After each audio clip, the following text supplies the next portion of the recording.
forever overcome. It cannot be fully understood either. But there are certain things we can do. NRA members know that to be true. There are absolutely certain things we can and must do. Where we part ways with the President and many in his party is on the policy question and what we can and should do to prevent the hate-filled, vile monsters who walk among us from committing their evil. Restricting the fundamental human right of law-abiding Americans to defend themselves is not the answer. It never has been. Each year, over 1 million law-abiding men and women use a firearm to save their own lives and the lives of their loved ones. That is over 1 million innocent Americans every year who owe their lives and the lives of their loved ones to their Second Amendment rights. Taking away their right to self-defense their loved ones is not the answer. But there are certain common sense things we can and we must do. We need to protect our schools because our children deserve at least, and in fact more protection than our banks, stadiums, and government buildings. They are our most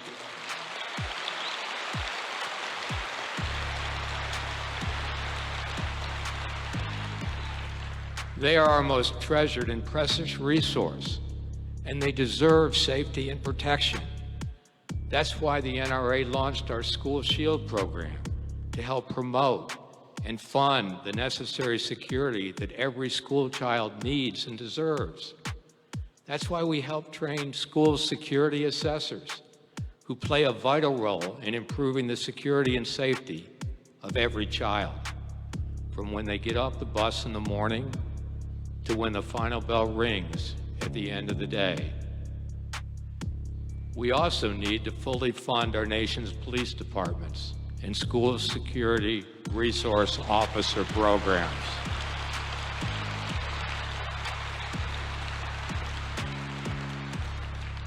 So that every school has a comprehensive security program tailored specifically to that school to meet its security needs. And that's why we, as NRA members, work so hard to support and train our men and women in law enforcement and the security profession. We also need to fully fund and fix our nation's broken mental health system. We need to put violent felons in prison where they belong.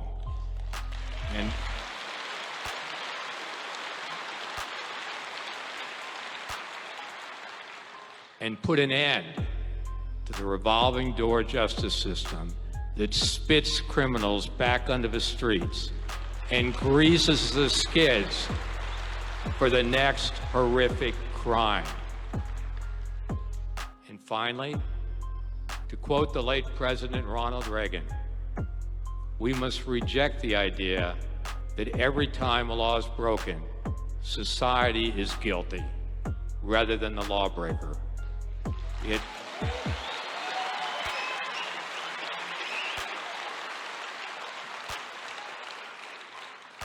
It's time to restore the American precept that each individual is accountable for his actions.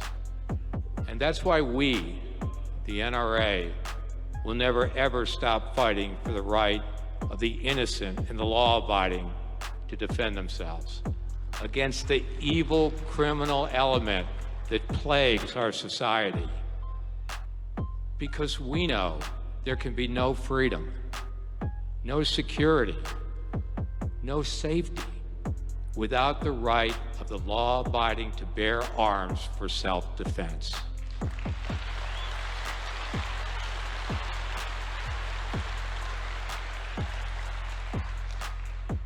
As we gather, we know the eyes of the nation, the eyes of history are upon us. And that's a good thing, because every American deserves to know the truth about who we are and what we believe. So please, help me out here. Let's give America a real clear view. How many police officers do we have here today? Would you please stand up? Retired police officers, would you please stand up?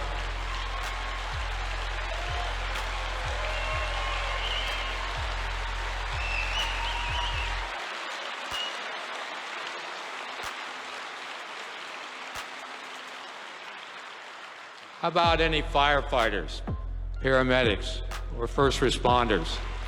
What is up, hooligans? Please take a second to hit that like button. The more likes that we get in a short period of time, the more people the algorithm will bring into the chat to come hang out with us and see what's going on. So please hit that like button and let me know how you're doing. And happy freedom. Any veterans, please stand and remain standing. And let us... Thank you so much, Awakened One, for the $20 donation. I appreciate you. Thank you so much for all the support.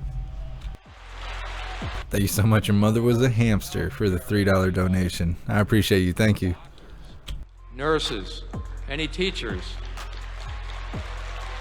Jose, do you think teachers should be armed? I do. I think every American should be armed. I think it would make our country a safer place. What's up, Snooks? Happy freedom. Thanks for sharing this out. Please stand up. What's up, Hooligan Mode? And welcome to the live. I'm doing pretty good. How are you doing? Maybe a truck driver. Happy freedom, Donna. Thank you for being here. And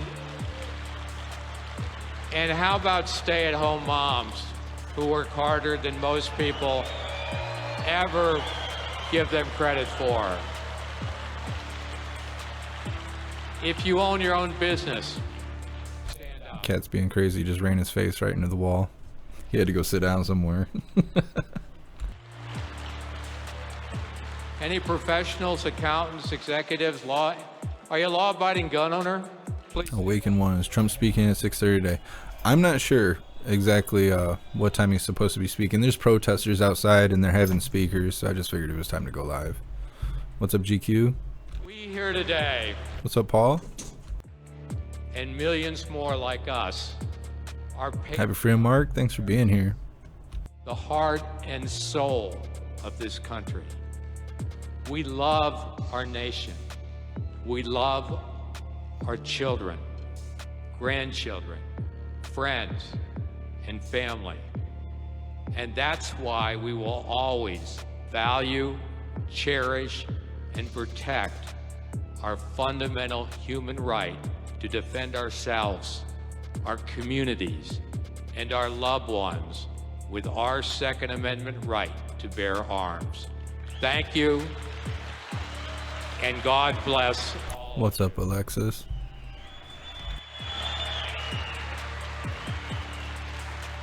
Yeah, I appreciate being here, Hooligan Mode. What's up, good old boy? I'm doing good. How are you doing? Legislative action. Jason Weemay. I should probably know who these people are, but I don't.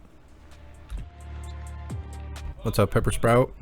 Welcome to the live. National Rifle Association Institute for Legislative Action's annual Leadership Forum.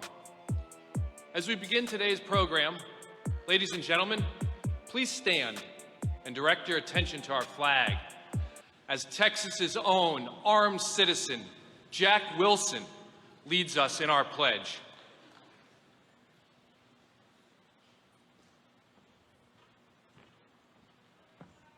Will you please join me in the pledge?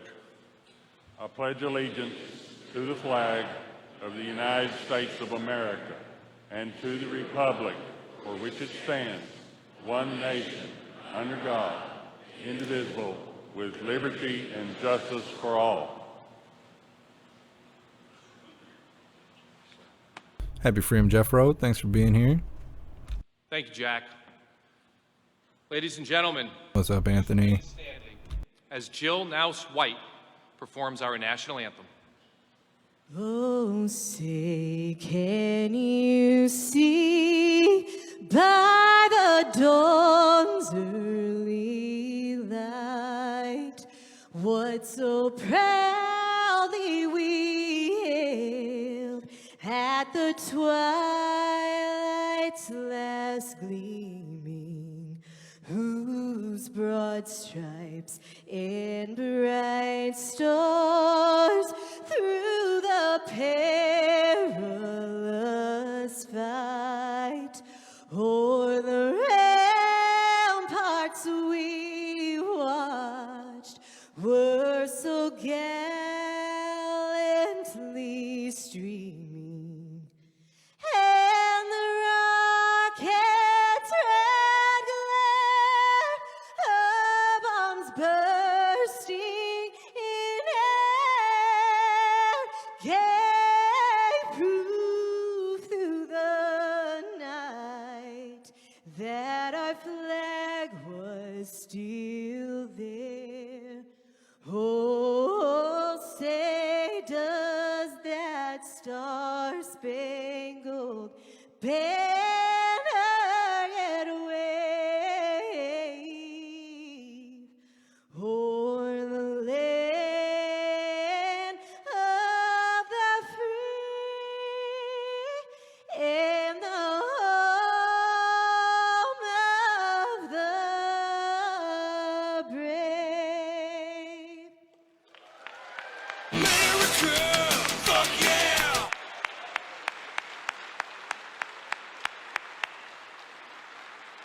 What's a proud ankle? Yeah, I've been running with mine in the trunk. Gathered here on this Memorial Day weekend, I think it's important that we all take a moment and reflect on the true meaning of this holiday. I also think it's important that we take a moment to remember the lives that were lost in the horrific tragedy earlier this week in Uvalde. So please, join me, stand one more time in a sincere moment of silence and reverence.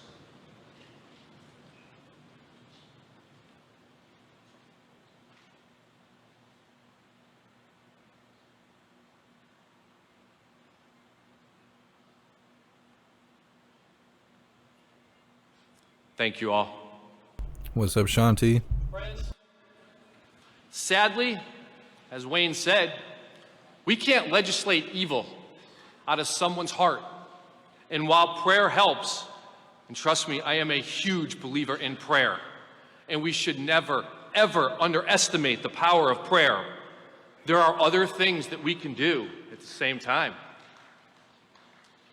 But condemning the NRA, That's awesome, good old boy. gun owners, for the evil acts committed by deranged criminals is not one of them.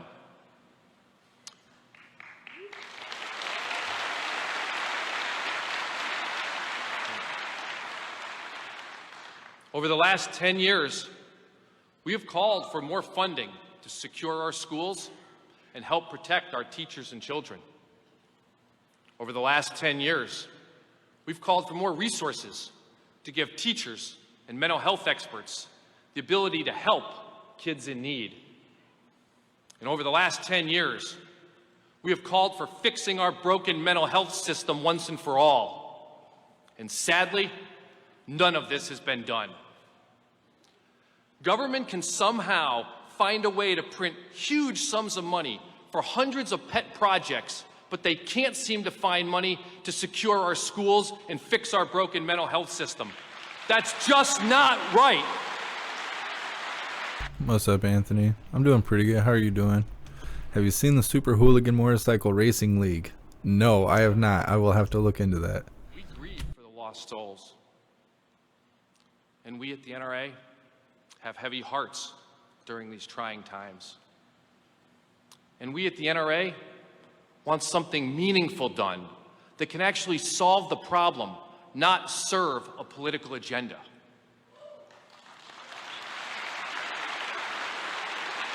Happy Freedom, Joanne. Thanks for being here. What's up, John? 5 million members of the NRA do is support and fight for a fundamental human right. The hard-working moms and dads and sons and daughters of the NRA, man, they are good people. And the hard-working moms and dads and sons and daughters of the NRA are law-abiding people. We want and have always wanted to enact real solutions to these serious problems, but those solutions do not come in the form of failed gun control policies that won't make anybody safer. What's up, Mom Bear? Hell yeah, hooligan mode. You're awesome. I appreciate you. And we What's will up in that? oppose all those failed policies because they are not the answer and will only endanger more people. And we're going to take this message to Congress, the voters, and ballot boxes all across the country this November. Thank you. God bless you. God bless America, and God bless the NRA. What's up, baby steps? What's up, Finn?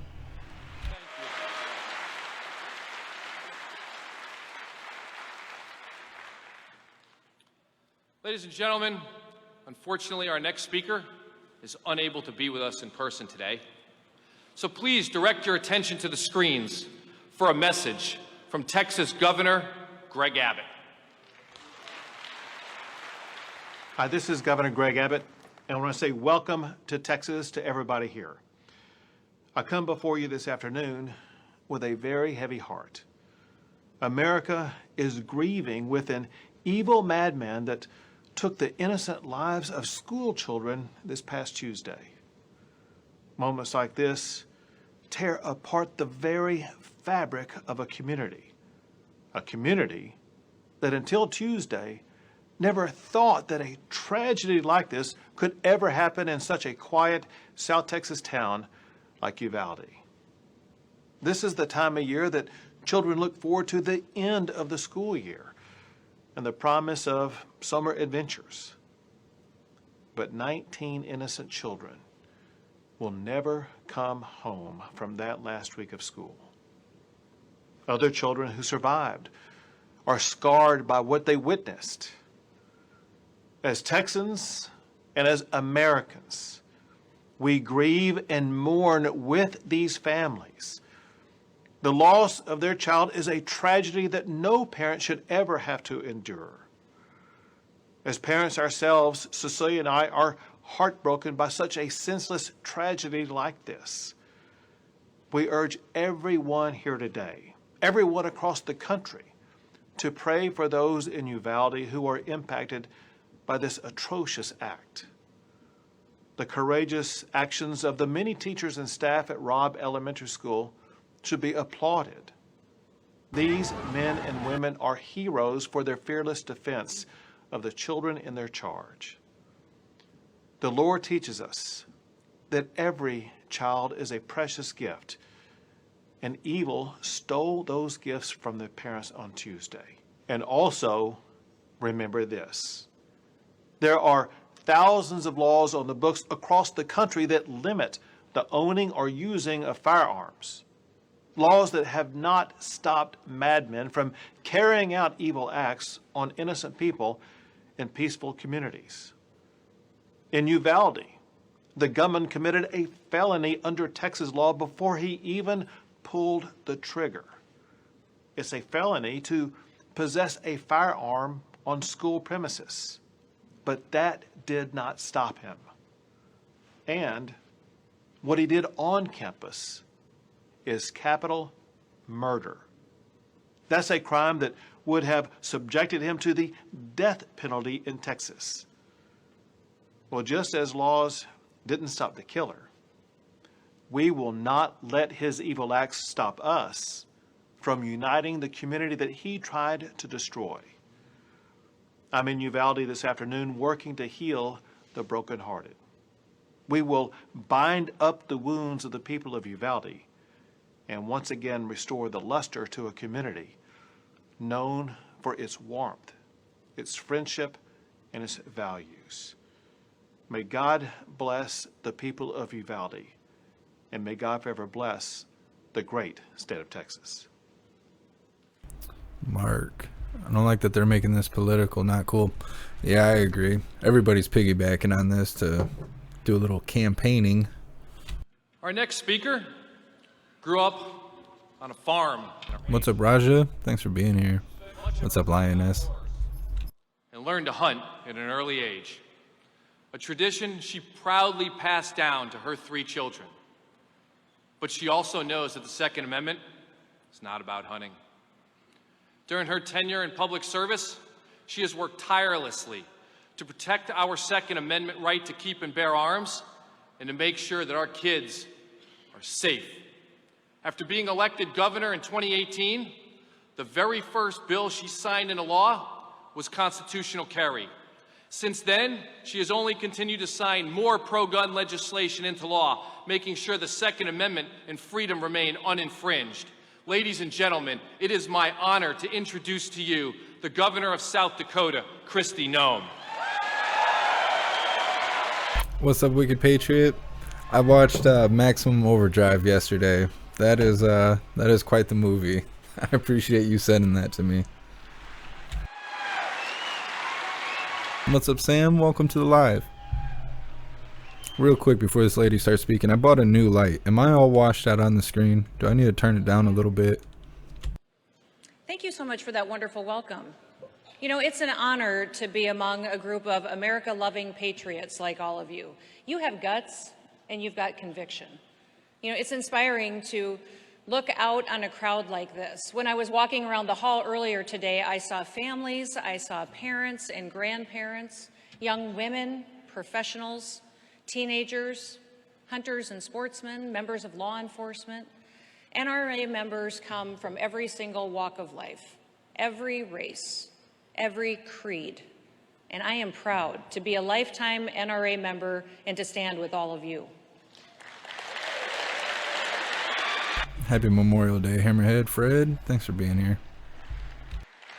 Listen, America is struggling right now, and there are those who want to change our foundational way of life. And then there are those of us who value the gift that we were given by the founders of this great republic.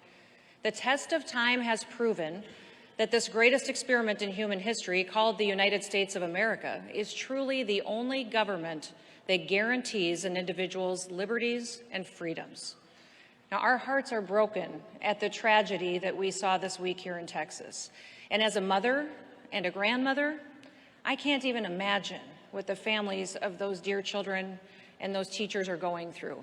I hope that you are all lifting them up in prayer. And sadly, it's not the first time that we've experienced this type of grief. I think all of us here today and across the country never want to see anything like this ever happen again.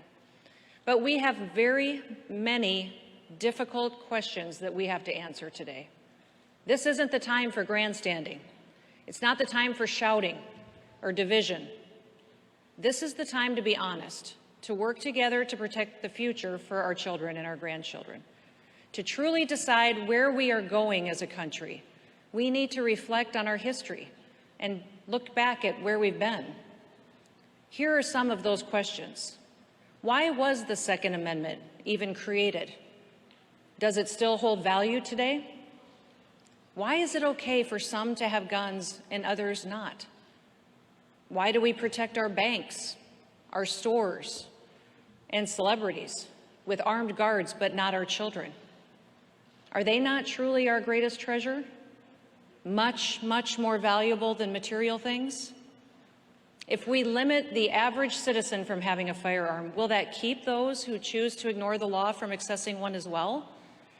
Listen, I don't have all the answers for you today, but I do want to share with you why I believe the Second Amendment may be the most important of our Bill of Rights. Now, the Second Amendment is sacred to me and to our family. It always has been. And able to understand why it's so important to us, you need to know a little bit about me personally. Growing up on a farm in South Dakota, guns were just a fact of life for my family. My dad was a farmer and a rancher, a real-life cowboy who worked harder than anybody I had ever known.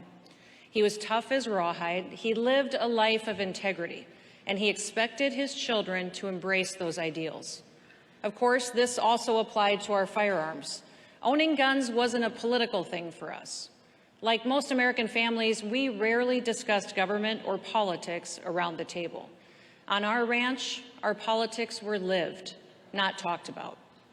We knew we had freedom and we had personal responsibility, But we also knew that we needed to use both to make our corner of the world a better place to serve other people. It wasn't complicated. Before I was old enough to get my own hunting license, I used to follow my grandmother when she was out bird hunting. And yes, in South Dakota, even our grandmas are armed.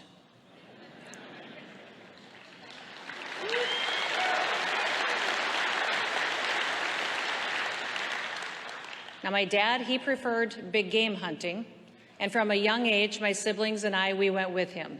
We had guns hanging in the back window of every pickup. Our gun cabinet was proudly displayed in our living room. Firearms were woven into the fabric of our day. We grew up educated about guns and hunting. And as much as I love hunting, the Second Amendment isn't about any of that. The Second Amendment is about deterrence. It's about ensuring government respects the rights and the liberty of citizens. A well-regulated militia being necessary to the security of a free state, the right of the people to keep and bear arms shall not be infringed.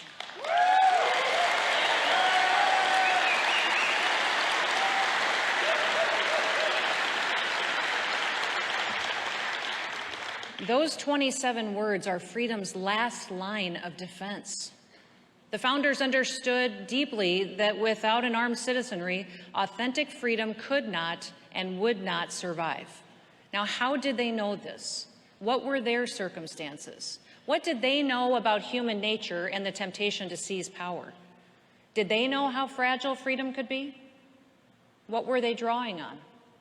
Well, number one, they were drawing on their own experience.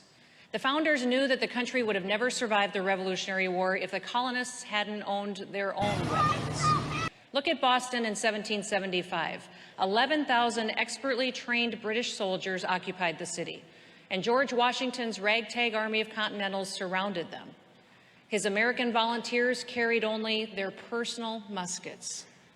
They used these to hold the British at bay until a 25-year-old bookseller named Henry Knox could retrieve 60 tons of artillery and move it more than 300 miles to help. In the meantime, the Continentals challenged the This is outside right now. the same firearms that they used to hunt squirrels and deer and to feed their families. Now, what else did the founding generation understand? They knew human nature. Writing in 1775, Thomas Paine laid it out clearly. While avarice and ambition have a place in the heart of man, the weak will become prey to the strong. The history of every age and nation establishes these truths, and facts need but little arguments when they prove themselves. When I read about the Constitution, I'm often struck by the subject and the issue of timing. The first 10 amendments, the Bill of Rights, were ratified effective December 15th, 1791. But what else was happening in the world at that time? The French Revolution. Unlike the U.S. Constitution, the Declaration of the Rights of Man, the foundational document of the French Revolution, does not include a right to bear arms. And Thomas Paine's arguments proved themselves in horrifying detail. In Paris, which was the center of European learning and culture for 1,000 years, mobs tore down statues and crosses. Does that sound familiar? They attacked religion. They desecrated churches. The mob consumed French society until a dictator could arise from all the chaos. What's up, Ink Scars? Founding fathers were watching these horrors take place elsewhere in the world. One Pennsylvania delegate to the Constitutional Convention wrote the following. What's up, Vinny? In 1789. Hey, thanks for being here, Brian. They attempt to tyrannize, and the military forces which must be occasionally raised to defend our country might pervert their power to the injury of their fellow citizens. Does this mean that at the time the Constitution was ratified, the founders might have been worried about a corrupt American government using the military to crush the rights of regular citizens? It sure sounds that way, doesn't it? So let's talk about the cities with the most restrictive gun control laws. When 30 people are shot over a weekend in Chicago, we get nothing but silence from Joe Biden and the media. When gang members kill innocent children in Baltimore or Cleveland, they might give it a passing mention on the local news. But when a deranged, mentally unstable murderer who fits the left's political narrative kills innocent children and people, the media seizes the opportunity to paint millions of law-abiding gun owners and you and me as barbarians, monsters. People like Chuck Schumer and Nancy Pelosi instantly start calling for more gun laws that wouldn't have made any difference in stopping the shooter. They use the tragic situation to push their agenda, and it is all about control, and it is garbage. I'm not buying it for a second, and you shouldn't either. Yeah, good old boy. It sounds like the school needs to be updated on the law. They don't have a right to go above the law. George Mason warned, to disarm the people is the most effectual way to enslave them. The pandemic showed us that freedom is just as fragile in our time as it was in 1775. Now, fortunately, more Americans are waking up to this. From 2020 to 2021, around 11 million people in this country purchased a firearm for the very first time.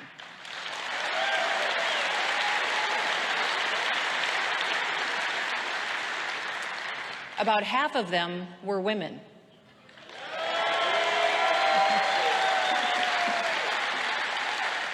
Hydrodynamic, let me see what I can do. Were over the age of 45.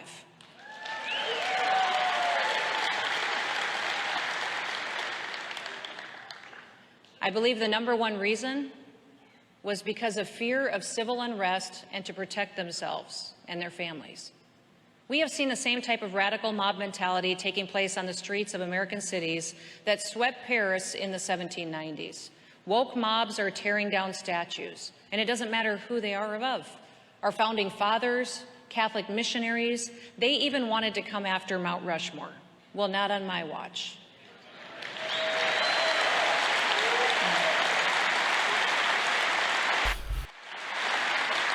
Hydrodynamic, it doesn't look good. And their media allies cheered them on. Thanks for letting me know, Edward. Was asking What's up, USA Forever? Says protests have to be peaceful? Well, it's in the first sentence in the First Amendment, Chris. Look it up. Of course. Now, Americans were horrified. We have an incredible opportunity. What's up, Dad? Happy late birthday. I'm sorry I didn't call you. I suck with my phone skills. I will try and call you today. I promise. I mentioned that I grew up surrounded by guns on a farm and a ranch. But it was only later that I learned firearms have an essential role in sustaining our political freedom here at home. And we need to help others understand that role too. We need to be smart in how we reach out to them. We should anchor ourselves in history and our present day trials. What's up, John? What's up, CK Ultra? Said this, so we should do it too, is just not good enough. They need to know why. The enemies of freedom have always tried to disarm patriots, which is why we have to engage today. We know this isn't something new in human history, and because of that, we can anticipate the challenges. We need to act with confidence and with courage. We need to take action.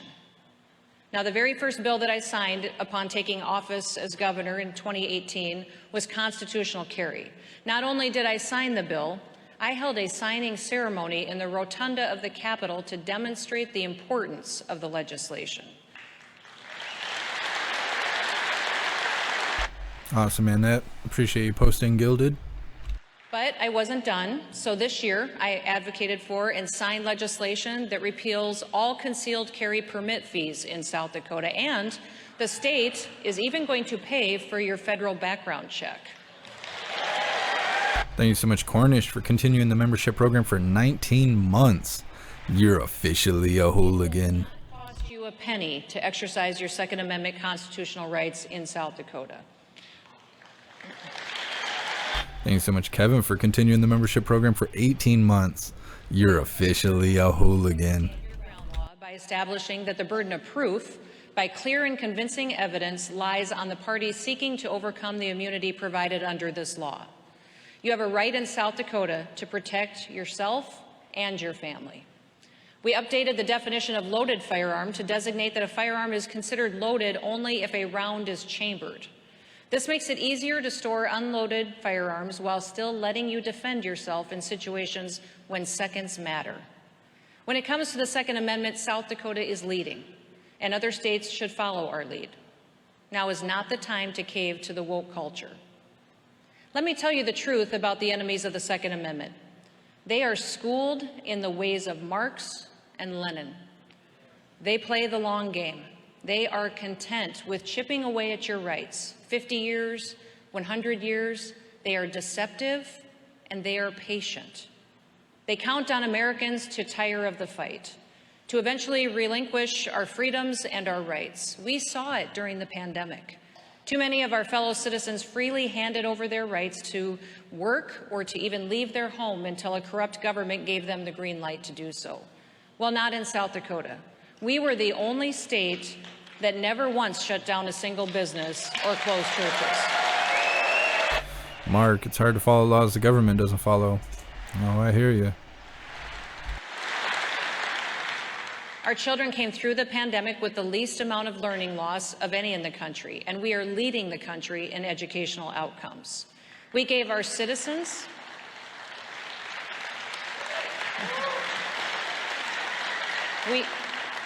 We gave our citizens the best information. We let them use personal responsibility to make the best decisions for themselves and for their families. You know, freedom.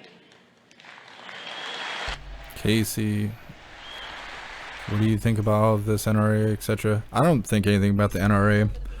I don't think there's anything wrong with our gun rights at all. People kill people, guns don't kill people. You kill people with a pencil. Should we outlaw pencils? Be very clear about what the Second Amendment is really about and why we advocate for it. This position is not going to make you popular with the liberals who want to restrict your freedom. They will attack you. We see it every single day. I get attacked every day in the media. I have two things to say about that. First, you get the most flack when you're over the target. If they're attacking you, it's because you're doing something effective that scares them. What's up, Gidgey? I'm doing good. How are you doing?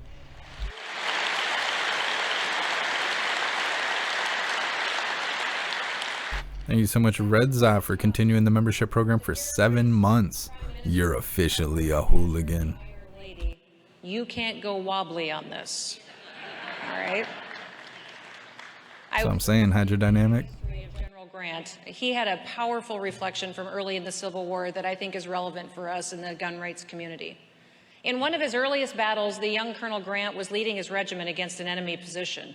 He was suddenly aware and felt an all-consuming fear. Fear that he would fail. Fear that he was going to get killed. What's up, bad man? I don't think Trump's going to be on stage for another hour or two. I'm not sure. I'm trying to find a time. The Confederate position was empty, that they had deserted. The opposing colonel had been every bit as afraid of Grant as Grant had been of him. He didn't have the stomach for the battle, so he had turned tail and he had ran. Here's what Grant wrote of that event. From that right, Guy Dub. Yeah, it's true. Experienced trepidation upon confronting an enemy again. Though I always felt more or less anxiety, I never forgot that he had as much reason to fear my forces as I had of his. Awaken when RSBN told me 6:30 Eastern. Thank you for letting me know. But it's not. And what's more, the left is afraid of the NRA. Let's get those likes up, everyone. Let's get the chat full before the MAGA King gets on stage. I'll be flipping back and forth between the protesters and the stage as we go on. Their rights. There are so many people out there that are counting on us to help them defend their right. So don't back down. Now is not the time to quit. Now would be the worst time to quit. Now is when we double down.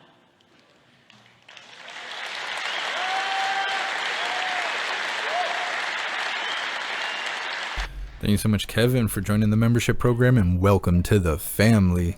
You're officially a hooligan. I appreciate you. It's clear that they become more free.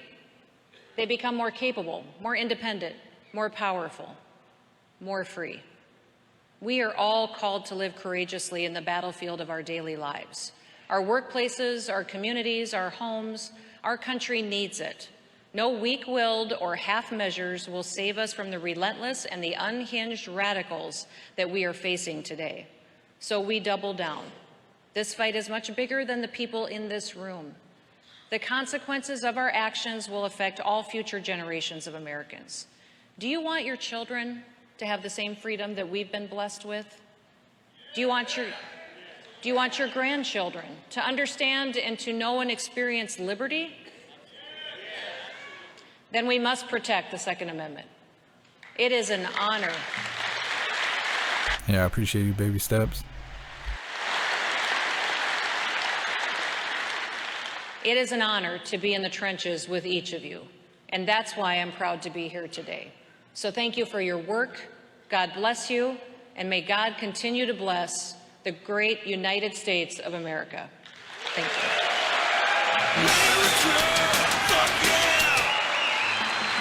What's up, Shelly babes? Yeah, I appreciate you, proud ankle. What's up, Adriana?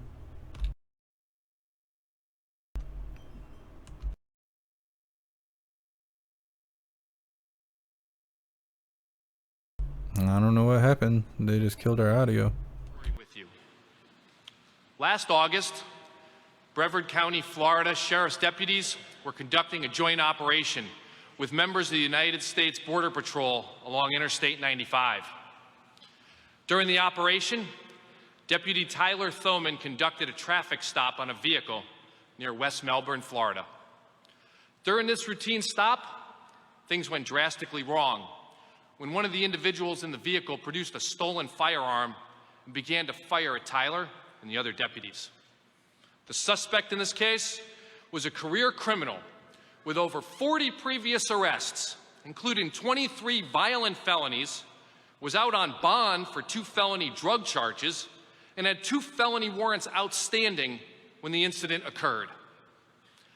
Deputy Tyler Thoman exhibited exceptional bravery and courage while facing the armed violent suspect, and his actions not only saved his life, but the lives of his fellow deputies. As such, it is with great honor and pride that the National Rifle Association names Deputy Tyler Thoman as the 2022 NRA Law Enforcement Officer of the Year. Deputy, please come on stage and be recognized.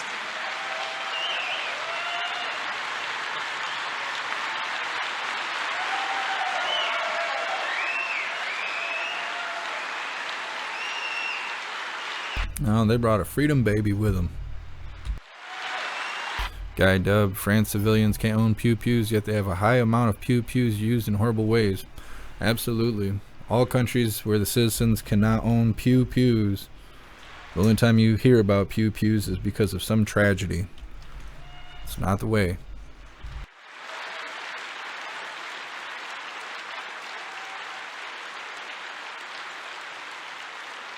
Yeah, Viking vet. I hear that a lot.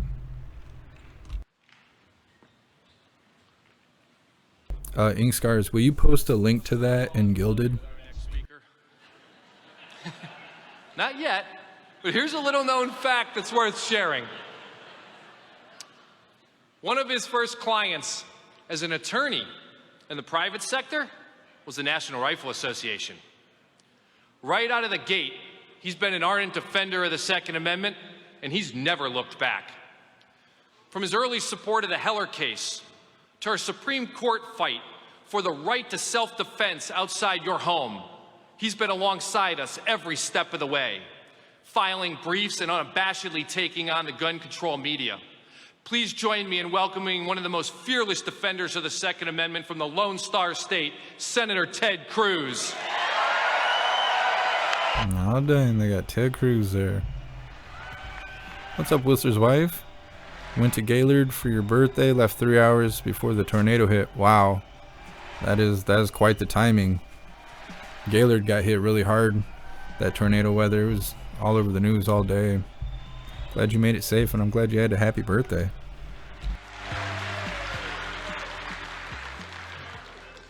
God bless the great state of Texas.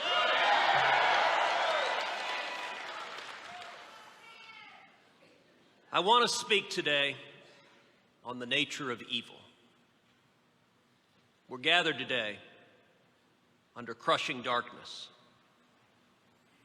On Tuesday, less than 300 miles away, an evil man murdered 19 children and 2 teachers. Within hours, I was on a plane back to Texas from Washington, and I spent the entire next day in Uvalde. There I sat down with law enforcement, with local officials, and I joined in a community prayer vigil that evening as the entire community was reeling from the shooting.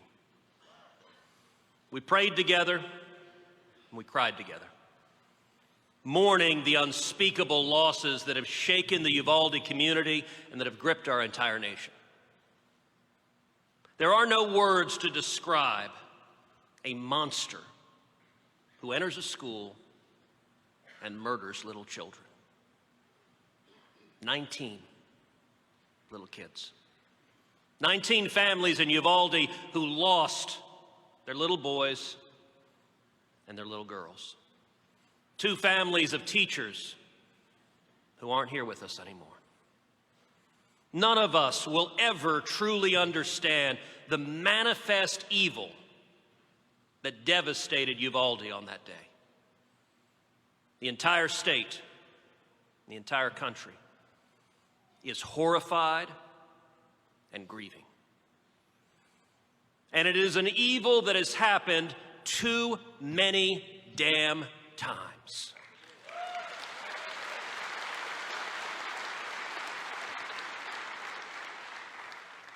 In the last several years especially, Texas has repeatedly seen the face of evil. Repeatedly. I've been on the ground after these tragedies, one after another. I was in Dallas in 2016, in Sutherland Springs in 2017, in Santa Fe in 2018, in El Paso and Midland, Odessa in 2019, and now Uvalde. Each time was the picture of horror. If children are the picture of innocence, All right, cool, ink scars. and the monsters like this one, the one who would deliberately murder children, they are the picture of evil. Yeah, Eric, I think it was part of the setup. Our mothers and fathers. What happened in Uvalde is the ultimate nightmare for every parent. The anguish of those families right now is unimaginable. Thank you so much, John, for the $2 donation. I appreciate you. Thank you so much for all the support. Texas need to come together and comfort those families right now. We need to love them, embrace them, and take care of them. Businessman, don't you find it funny that the same people calling for no guns are the first ones that'll be running over to their gun-toting neighbors for protection? That's how it goes. Darkest evil. There's another consistent pattern that I've seen. Repeatedly, despite the darkness, I've seen love and compassion and heroism and strength in these communities. You see heroes, men and women from all walks of life, of every color and creed, pastors and lay people coming together and standing as one. No matter the horror, our state's response to each act of evil, to each challenge, has always been one of unity and strength and resilience. Uvalde is strong. Texas is strong. And the entire country stands alongside the men and women who are grieving in Uvalde today. We will get through this, and we will come through this together. At the same time, it is incumbent on us to understand what is behind these evil attacks. You know, when we were growing up, this kind of thing didn't happen. Kids may have worried about getting into a fist fight at school, maybe a bloody nose at recess. But we never worried about a psychopath coming into our classrooms to commit murder. The elites who dominate our culture tell us that firearms... Yeah, I appreciate you being here, Double D. By elites, I refer to some of the most powerful politicians and their allies in the media, the leaders of the largest corporations and many of the most famous celebrities, and those who echo and amplify them. Their resources are limitless.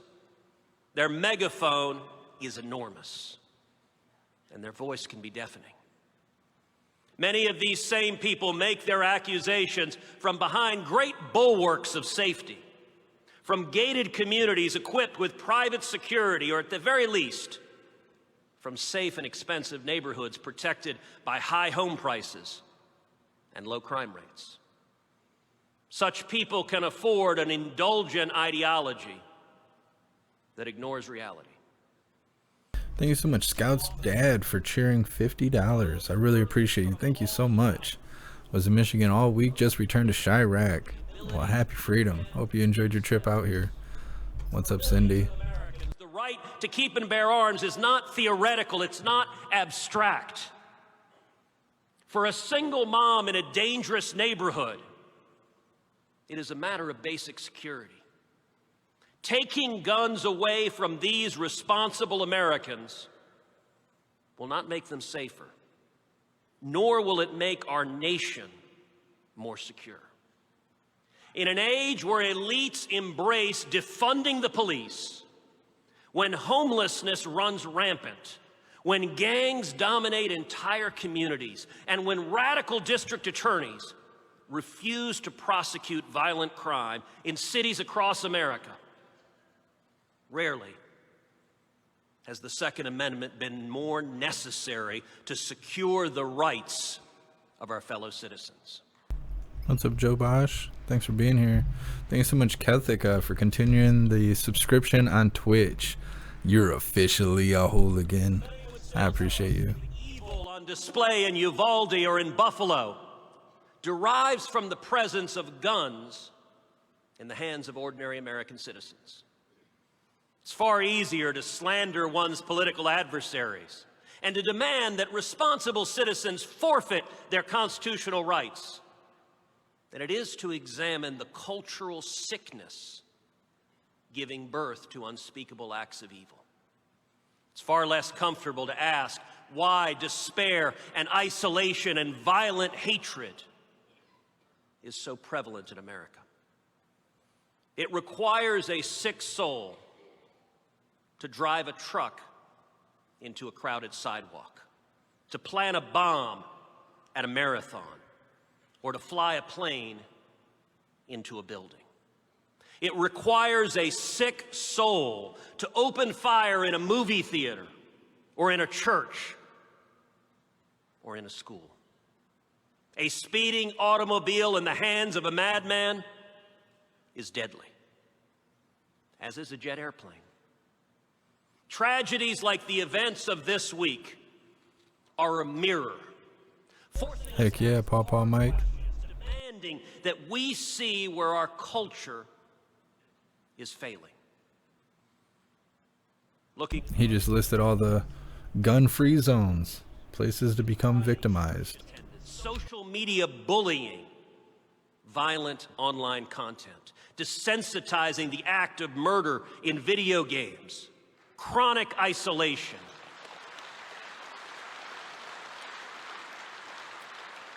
prescription drug and opioid abuse, and their collective effects on the psyche of young Americans is both complicated and multifaceted. It's a lot easier to moralize about guns. What's a mile high? Freak about those you disagree with politically. But it's never been about guns. We know that places with some of the most restrictive gun laws, places like Chicago and Baltimore and Washington, D.C., they don't have less gun violence. Indeed, they contain some of the most dangerous communities on the face of the earth. We also know that there are communities in places like Texas with extraordinarily high rates of gun ownership and extraordinarily low rates of gun violence. We know that keeping guns away from citizens who follow the law does very little to keep them away from criminals who ignore the law.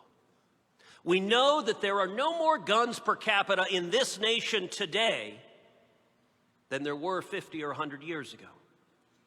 That's worth underscoring. In 1972, the rate of per capita gun ownership in the United States was 43%. In 2021, the rate is 42%. Kind of surprised to hear that. Ownership hasn't changed. And yet, acts of evil like we saw this week are on the rise. And we have to ask ourselves why. Hey, Eric, I appreciate you being here. I wish you guys had a Second Amendment as well. It is the true equalizer. Only in America. That simply isn't true. The data show, according to the Crime Prevention Research Center, quote, out of the 101 countries where we have identified mass public shootings occurring, the United States ranks 66th in the per capita frequency of these attacks and 56th in the murder rate. But to be clear, one is one too many. We know that many of Guy Dub, an armed society is a polite society. Absolutely. they're isolated from human contact. They're living a virtual life in the absence of community and faith and love. None of that excuses their heinous acts. None of that reduces the evil of their deeds. But these are questions we have to answer if we want to rescue our country. I ask these cultural questions because mere technocratic solutions, the acts of legislators or of government regulators, will not alone solve what ails us. And those who proclaim that it will are not telling you the truth. They are demagoguing for political gain. Now, some may be naive enough to confuse their virtue signaling with real solutions. But most are engaged in the most cynical kind of politics. They say, as President Obama did this week, quote, "It is long past time for action, any kind of action. Do something," they demand. And here, perhaps to the surprise of some, Thank you so much, Diamond Gun, for the $2 donation. I appreciate you. Ted Cruz voted yes to $40 billion to the blue and yellow country that I can't talk about on YouTube. I believe it.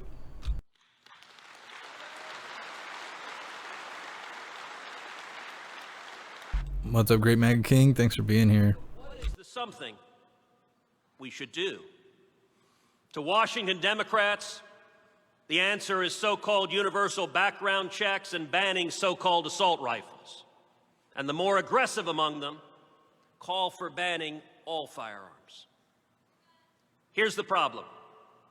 Their so-called solutions wouldn't have stopped these mass murders, and they know this.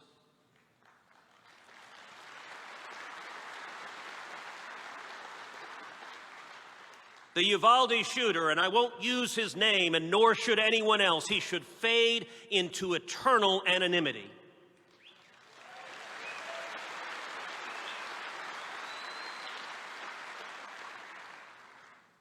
But that son of a bitch passed a background check. As for so-called assault rifles, which the left and the media love to demonize, these guns were banned for 10 years, from 1994 to 2004. And the Department of Justice examined the effect of the ban and concluded that it had zero to statistically significant effect on violent crime. So why? Yeah, businessman. We have to code lots of stuff in order to stream on YouTube. They know won't work, that won't stop these horrific crimes. The answer for too many of them is that their real goal is disarming America.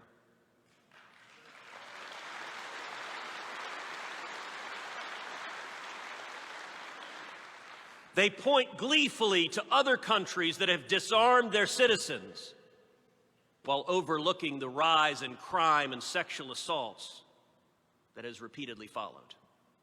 If they succeeded, these horrific crimes would not end. Gun bans do not work. Look at Chicago. If they worked, Chicago wouldn't be the murder hellhole that it has been for far too long.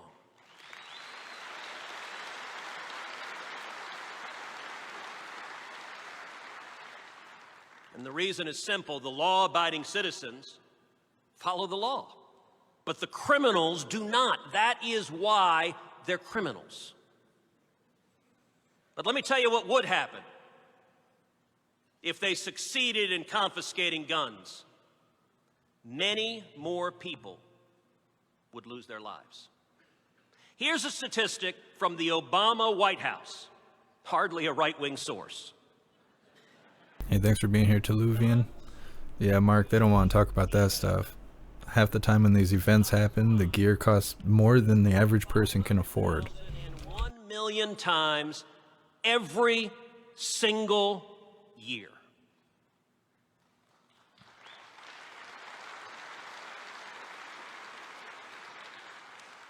That means if the left disarms America, those crimes would no longer be stopped. Many more single moms in subways would be assaulted or raped or murdered. Home invasions would turn much more deadly as only the criminals would have guns. And far more children would be murdered. So does that mean we're helpless? That there's nothing we can do to stop these crimes? Absolutely not. Let's focus on what works. Stopping the bad guys, imprisoning violent criminals, and protecting our vulnerable. What's up, Mary babe? I'm doing good. How are you doing? In 2013, I introduced legislation called Grassley Cruz. It was designed to take the guns out of the hands of felons and fugitives and those What's up, Lily? with mental illness. Grassley Cruz did 3 things. First, it would mandate that the Department of Justice conduct an audit of federal agencies to make sure that all felony convictions have been reported to the database. Second, Grassley Cruz would create a gun crime task force at the Department of Justice, specifically to prosecute felons or fugitives who try to buy firearms illegally. So, OGBT. 48,000 felons and fugitives who tried to illegally buy guns. The Obama Department of Justice prosecuted only 44 of them. That is indefensible. Third, Grassley Cruz would have authorized $300 million for school safety improvement grants to harden our schools. When Grassley Cruz came to the Senate floor for a vote in 2013, 52 senators voted yes, including 9 Democrats. It was the most bipartisan piece of comprehensive legislation before the Senate. So why didn't Grassley Cruz pass into law if a majority of the Senate voted for it? Because Harry Reid and Chuck Schumer and the Democrats filibustered it. If you want to talk Happy Freedom Willie Fix It. that it could have stopped at least some of these mass murders, Grassley Cruz is a perfect example. Take Sutherland Springs. There, it was already illegal for the shooter to purchase firearms. Doubly so, because he was a felon and because he had a domestic violence conviction. So how did he get his guns? Because the Obama Air Force failed to report his felony conviction to the database. And so he passed the background check. If Grassley Cruz had passed, if the Democrats hadn't filibustered it, then the DOJ audit would have presumably caught his felony conviction. And the Gun Crimes Task Force would have prosecuted him for the felony of lying on the background check form.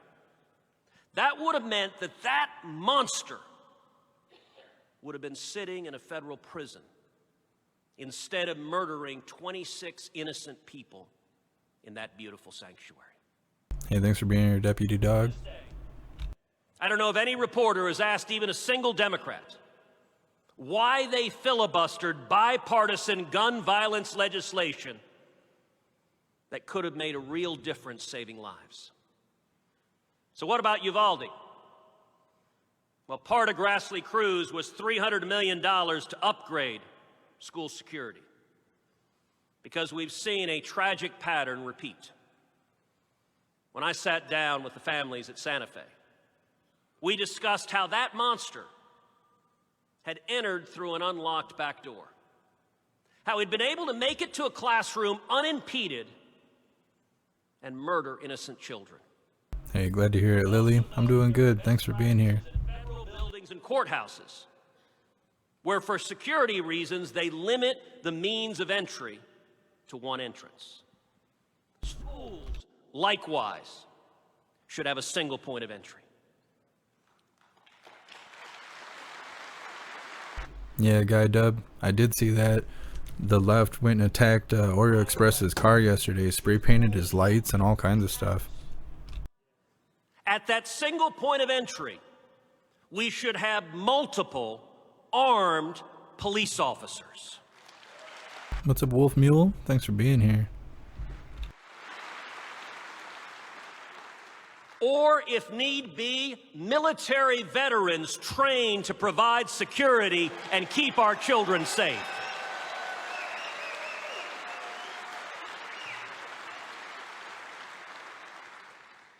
Maddeningly, the shooter in Uvalde got in the exact same way the Santa Fe shooter did.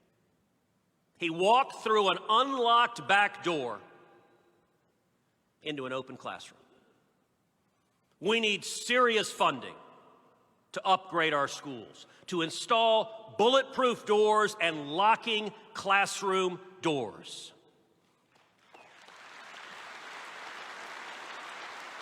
Yeah, Enterprise, you're right. And to hire law enforcement to protect our most precious asset, our children. Oh, Pawpaw Mike, I didn't realize they slashed his tires. I did see they shot through his window or they did something. Senate Democrats cynically blocked school safety funding in Grassley Cruz, and they have repeatedly blocked my legislation to allow schools to access $1.3 billion in federal funds to improve school safety. Had Uvalde gotten a grant to upgrade the school security, they might have made changes that could have stopped this shooter and killed him at the single point of entrance with armed law enforcement there on the ground before he hurt any of these innocent kids and teachers. Sorry to hear that, Mary Babe.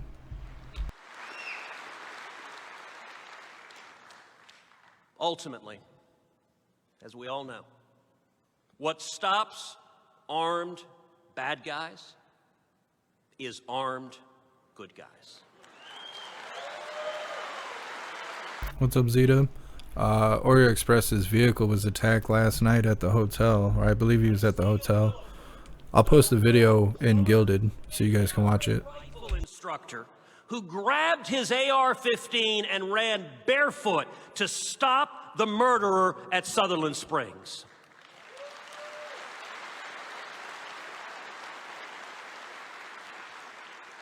Or the Border Patrol Tactical Unit who finally killed the Uvalde monster.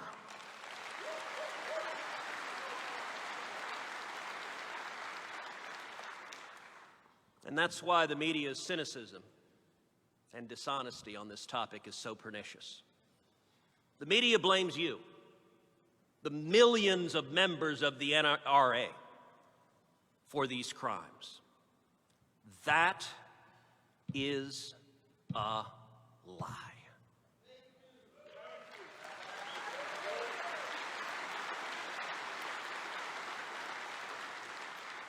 Nobody here has committed these kinds of unspeakable crimes. Everybody here is horrified, utterly horrified by these mass murders. But more importantly, it is the law-abiding patriots here, like Stephen Williford, who over and over and over again step up and risk their lives to stop these depraved lunatics. The media wanted all of us to stay away. But you are not the cause of this evil. Instead, you are fighting to defend the Bill of Rights. What's up, Lynn? Thanks for being here.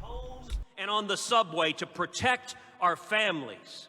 You are the veterans, the law enforcement members, the courageous men and women who rise to defend your fellow neighbors. We must not react to evil and tragedy by abandoning the Constitution or infringing on the rights of our law-abiding citizens. Now is not the time to yield to panic or intimidation or fear. Now is not the time for lies. It is not the time for empty political gestures. Now is the time for unity. Now is the time for love. And now is the time for action to protect our rights, to stop those with evil in their hearts, and to do everything humanly possible to protect our children and to protect our families. God bless you. Mary babe, are you still covering the convoy channels? Not really, sort of. I'm keeping an eye on it, but if they're not doing anything, I haven't been putting them on the screen because nobody shows up to watch it anyways. So, you know, what's the point of going live if no one's going to come watch what we're covering? But I have been keeping an eye on it. I know that the People's Convoy is split up now. Oreo and them are running with Restoration 1776, and on Saturday, tomorrow, they're supposed to have a rally or a protest or something going on. I plan on covering that as well as the Trump speech tomorrow. I am the majority impromptu speech before the Greensboro City Council. It was during that speech that he said, when the Second Amendment was written, whether the framers liked it or not, they wrote it for everybody, and I am everybody. And the law-abiding citizens of this city are everybody. And we want our rights, and we want to keep our rights, and by God, we're going to keep them come hell or high water.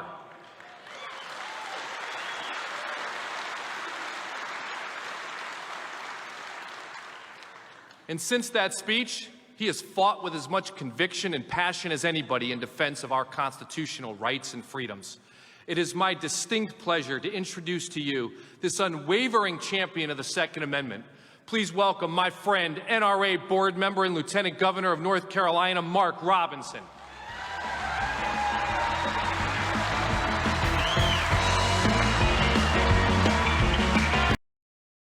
Why does he get theme music? I don't think anybody else got theme music.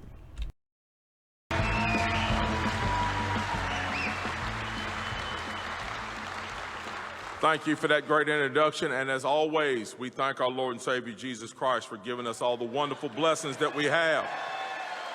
Without him, this nation would not be what it is, so we give him thanks first and foremost for all of those wonderful blessings. Well, let me say first off that my heart is broken for the people of Uvalde, those parents who lost children, those loved ones, all those friends, neighbors who are suffering.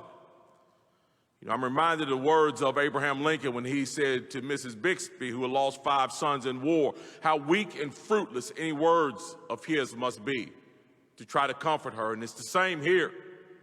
I can't imagine the horror, the tragedy, having your child go off to school and then see them no more alive.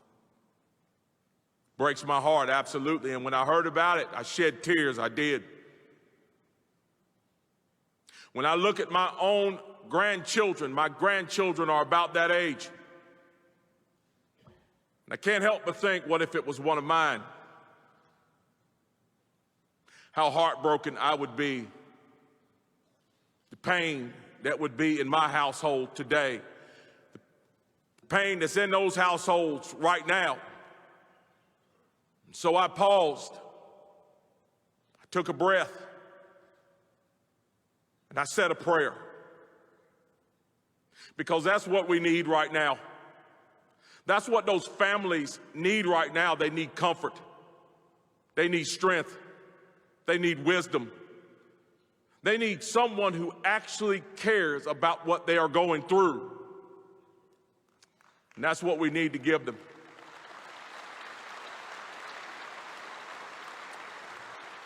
But you know, when I look at my grandchildren, I am also reminded of why I am a law-abiding, armed, patriotic American.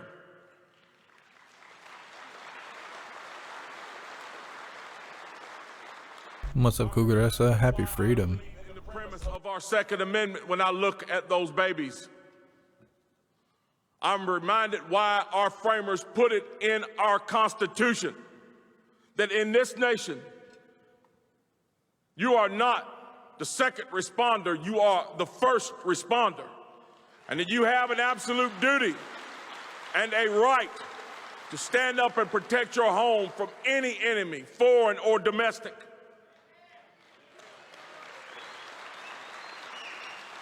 And so, I am here today, much to the chagrin of many of the leftists back home in my state, who thought I should cower and stay home and not come here and continue to protect that right for those law-abiding citizens back home in North Carolina and for the law-abiding citizens of this nation.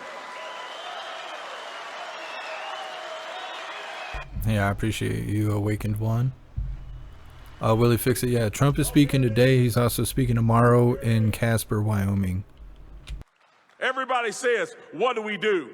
What do we do? How do we stop this? What do we do? The answer is not simple, but there is a simple starting point. And here it is. Secure our schools. Yeah, get rid of gun-free zones. Stop waffling and wavering and acting confused that you don't understand what the problem is. You have defunded the police, derided the police, and you have left our schools as soft targets. And you continue to do so, and as such, we need to defend and secure our schools. We need to make as much of an investment in securing our children as we do our airports. We need to make as much of an investment in securing our children as we do our banks and our money. And hear me when I say this, leftist politicians in Washington, D.C. We need to make as much of an investment protecting our children as the American people do in protecting you.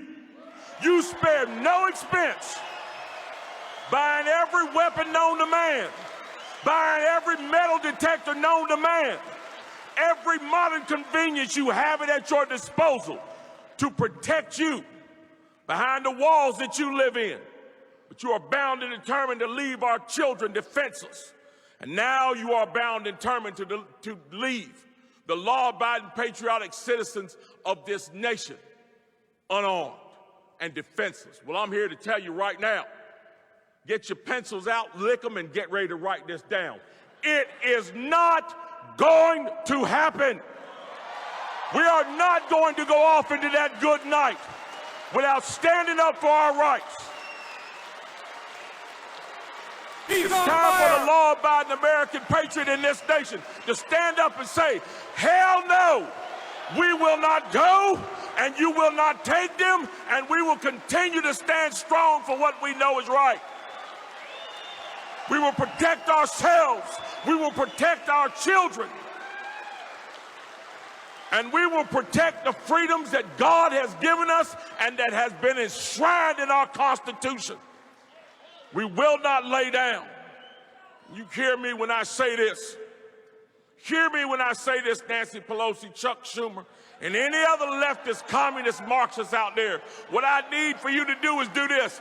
I need for you to take these two fingers, stick them in your ears, and clean the stuff out of them.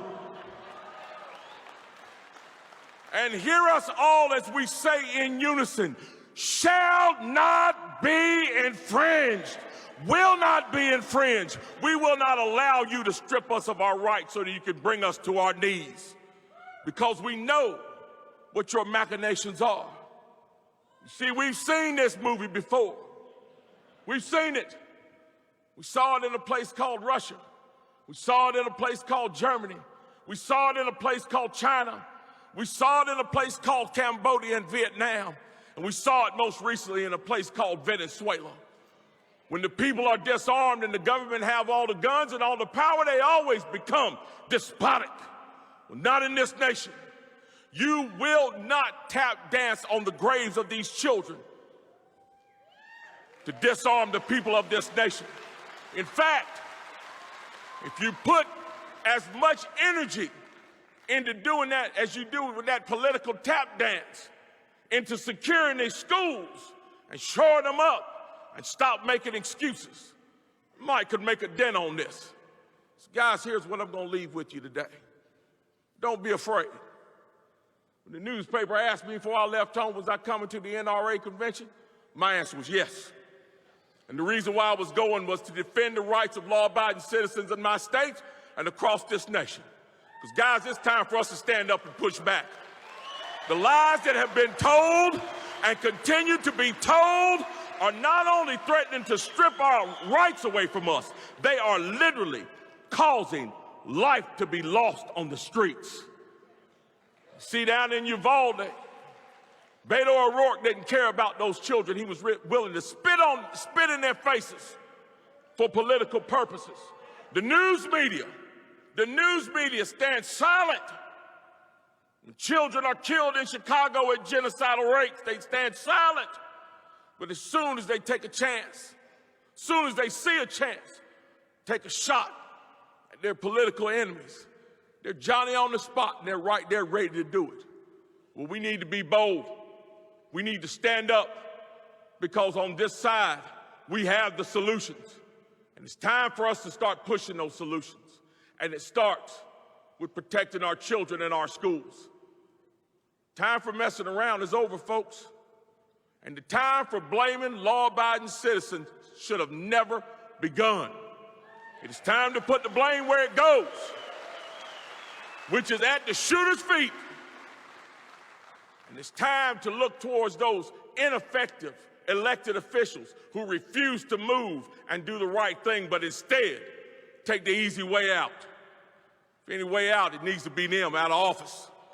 And we need to replace them with some law-abiding folks that are going to stand up for us. So guys, don't be weary in well-doing, and do not be afraid to stand up for what's right. Because what we're standing up for indeed is right. Stand strong, stand brave, stand proud. Do not back down, and never forget, shall not be infringed. That is our motto, and that's what we will fight for. God bless you all. God bless Texas. God bless North Carolina, and God bless the United States of America. Thank you.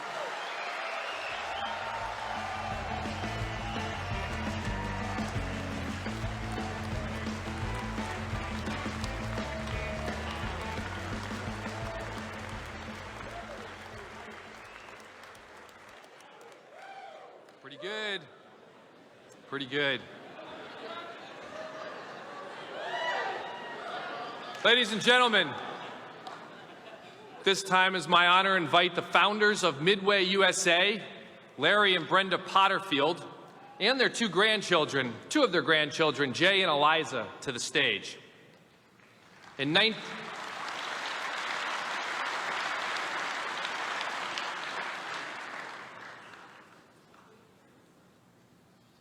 Here they go. In 1992, to serve as a conduit to help support and fight for our Second Amendment rights, the Potterfields in Midway USA created the Roundup program. Many of you are familiar with this program and probably have participated in it. This program gives Midway USA customers the option at checkout to round up their purchases to the next dollar. The roundup amount is then donated to Isla for the fight. And I'm proud to announce that this 30-year program has now donated over $20 million to ILA.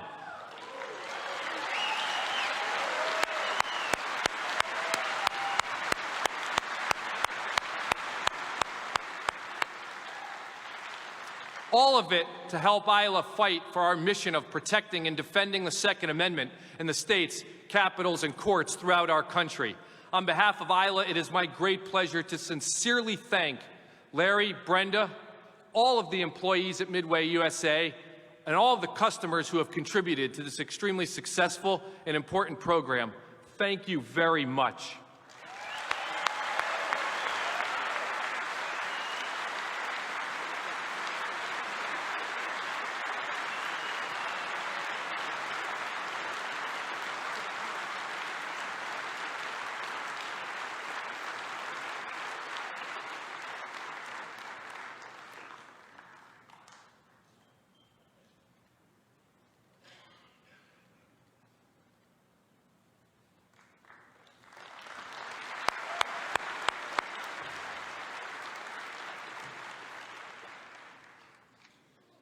Thank you very much, everybody. We're going to take a short, very short break while we change out a little bit of teleprompter stuff.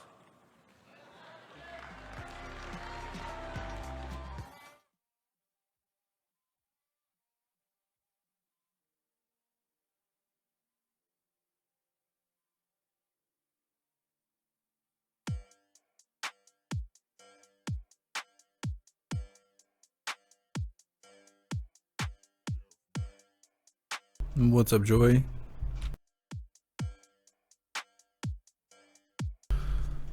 So everyone was asking about Oreo Express's vehicle being damaged by the left. I posted the video on Gilded. Stage, and they're going to do a little bit of housekeeping there on stage with the teleprompters. But hey, thanks so much, Annette, for continuing the membership program for 3 months.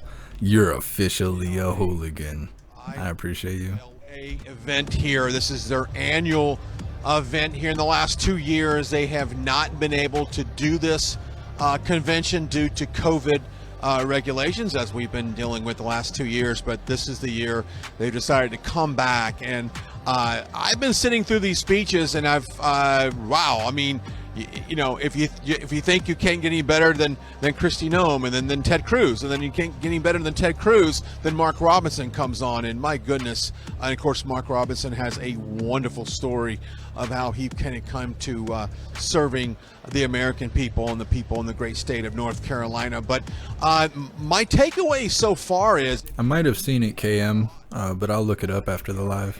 Or conservatives were going to back down at all on the narrative of protecting our Second Amendment right. What's up, Larry? Thanks for being here. What's up, Scott? Abiding citizens, that's not going to happen. It seems like they've almost doubled down. Matter of fact, that was a term they used earlier about doubling down on the... Yeah, will he fix it? I know. You know, old man Walter, he's watching right now. He's like, what do you mean they're going to take the teleprompters down? How's he going to speak without teleprompters?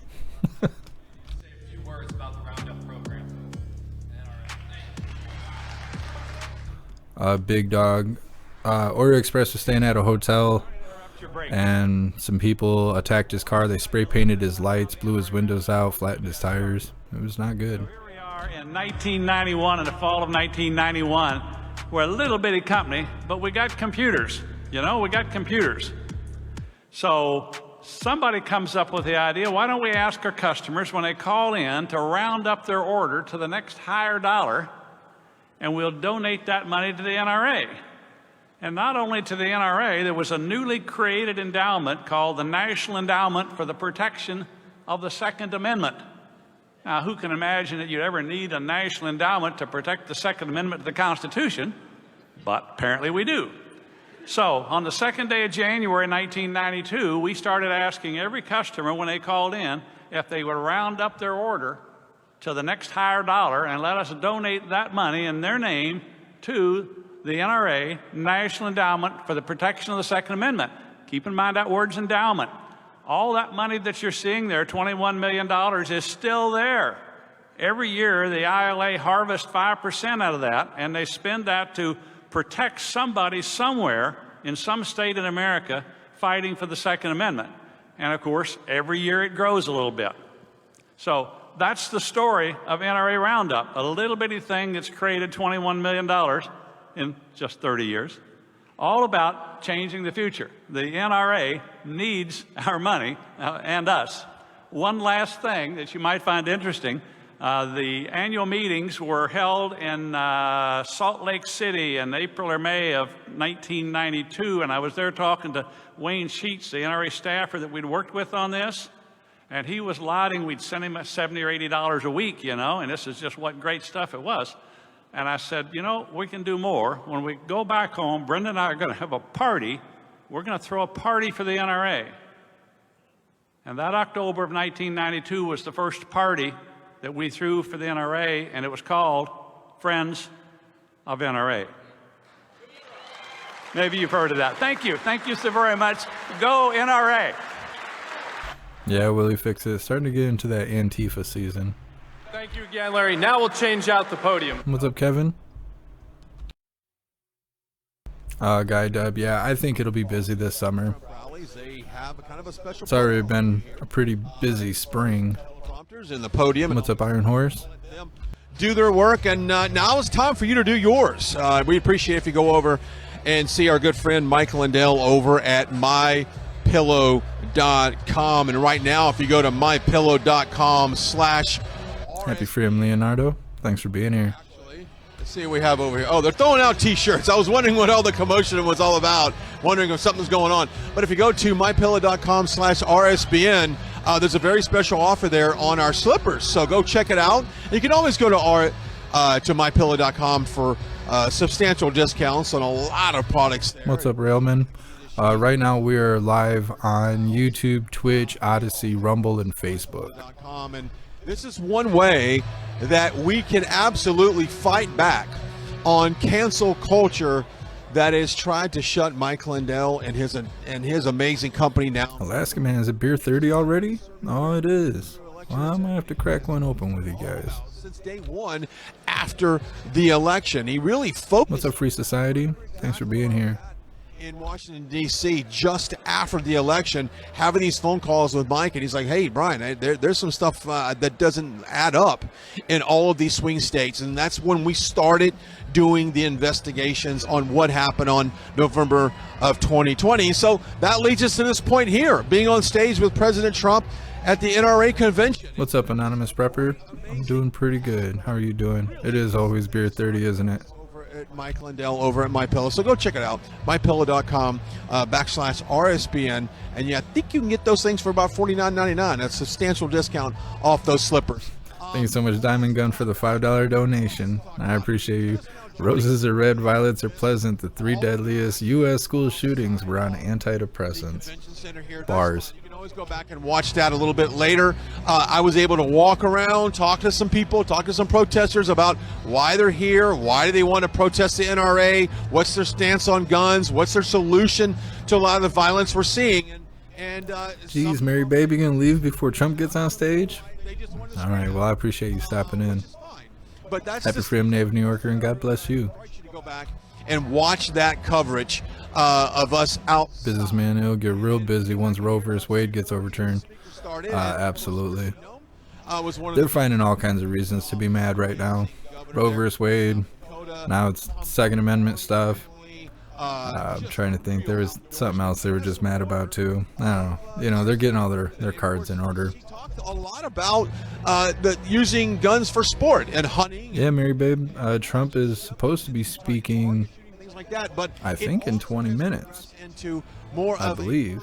Safety firearm, and the fact that more Americans, and I saw a stat on why people are a member of NRA and why they own a gun, and overwhelmingly people 20, 30 years ago had them for sport, for hunting, and maybe sports shooting, things like that, target practice, things like that. But as we have moved forward to now, a large percent of people who own guns at this point own them for personal protection. Depending on what parts of the country, obviously, you know, if you live in a city that you have higher crime rates, and Willie Fix It, you heard 5:30 earlier. It's probably 5:30 their time because it's already 5:41 here Eastern time. Nevertheless, I mean, the rights to own guns in our country has only increased, and some great stats that my takeaway. Thanks so much, Gidgy, for the $5 donation. I appreciate the support. Thank you. The assault rifle sales that have gone on, and that's the AR-15s and things like that. We have still seen. Oh yeah, I keep forgetting. I went and did all this work, and then I keep forgetting to show you guys. So everyone keeps asking about stickers. First of all, there's a lot of people that sent self-addressed envelopes for autographed stickers. I have sent them out finally. I know a lot of you have been waiting since like Christmas for me to do it. Actually, it might have been since my birthday. I can't remember. Either way, I did sign stickers. Everyone that sent envelopes to get autographed stickers, everyone will be receiving 2 autographed stickers and 2 stickers that are not autographed for you to place on whatever objects that you want to do that to. But people were asking for more stickers, so I went and made some. Here, give me a second, I'll pull it up. All the laws you want, but it still does not stop gun violence. And I saw a sign out front, and I want to say this again in case you missed it. The sign said there was 214 mass shootings so far, and I don't know the time that she specified on that poster. It just said 240 mass shootings. It must end. All right. Well, a mass shooting defined by the government is a shooting that involves 3 or more people. Okay, so let's just say that it can involve a lot of drive-by shootings. All right, so I finally got the Hooligan H logo back up. This is everything we have available right now. It goes on and on. Oh yeah, I also did the blacked out version of the Happy Freedom shirts. I put those up there, so that's now available too, as well as all the other colors that all of this stuff comes in. Check out across the country, and that's just simply not true. And the stats actually tell you the exact opposite. Areas that we've had lesser gun laws. So these are all the stickers I just came up with yesterday or the day before. If you guys want to check that out, all that stuff is available on the merch store. You can find the link in the description on whichever platform you're watching right now. The link is also available on the link tree. Where gun violence is on the daily. It's interesting. I think Chrissy Nome said it, or maybe Mark Robinson said it, that, one given weekend in the city of Chicago, you can have 23 people shot by gang violence, and it's radio silent from the media. And of course, sounds like a plan, Anonymous Prepper. Of course, every media outlet in the world, and this is what they want. They want to use examples like what happened on Foundation. Don't spam my chat. The narrative that draws people away from this gun culture, and I think they need to be reminded that this is our Constitution. Yeah, Kelly guy. I know I'm going to pull up a feed here in a second. Founding fathers knew that we would have. Joanne, have on a gray Hooligan shirt today. That's awesome. You're awesome. Against any tyrant government, and when you see around the country, Mary Bay, if you send me an email, I'll send you the PO box number. Gun laws, if not allowed at all. You do find they have a very controlling government, and their citizens are forced to do things that, a lot of freedoms that get taken away. So the guns are really to support the people. And I love Mark Robinson's. Thank you so much, High Plains Drifter, for continuing the membership program for 4 months. You're officially a hooligan. And happy freedom. To some of these people in here that feel like the left and the media are so aggressive on shutting the narrative down and painting all of these people in here as some type of, terrorist. What's up, Chris? A poll. What would you do if Trump came out with a Burger King crown? It'd be awesome. The MAGA King. It'd be so awesome. Let it be known that hell no, you're not going to take my AR-15, Beto. And that's kind of the message here today. And it's a lot of people that were in agreement. When he would say one of these things, you could see everyone standing up and applauding. And I feel like Hydrodynamic covering George Floyd cop's trial on the 13th. Society that we're at the point where I want to say I have it scheduled. A bunch of lies. We're tired of the negative spins on everything. We're tired of the 13th. news, if you will. There's also supposed to be a J6 committee meeting that day as well, but I will put it on the schedule. Okay, how are they going to address what happened? And don't get me wrong, we started off the night here with prayer in a moment of silence for the victims. Let me step aside and see what's happening. Ladies and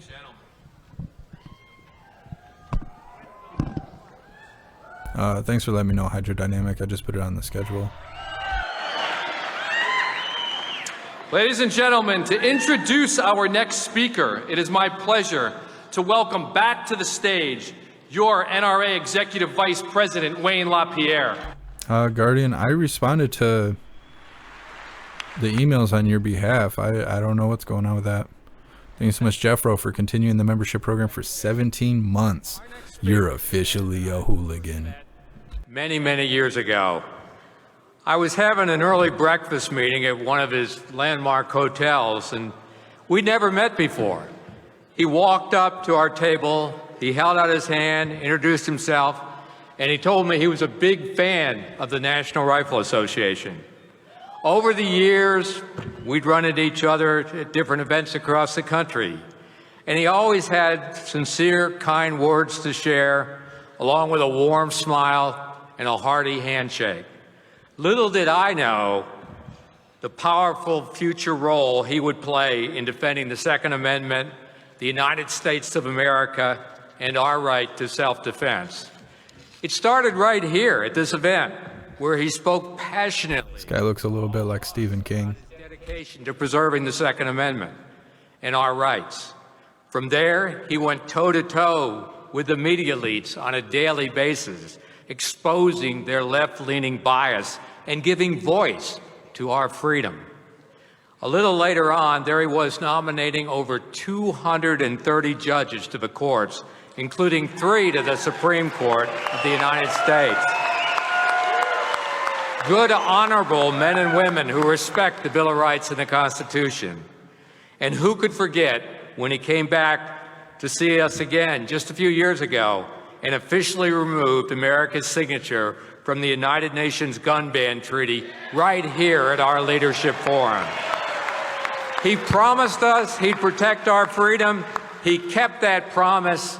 Ladies and gentlemen, please join me in welcoming fellow NRA member and the 45th President of the United States of America, Donald J. Trump.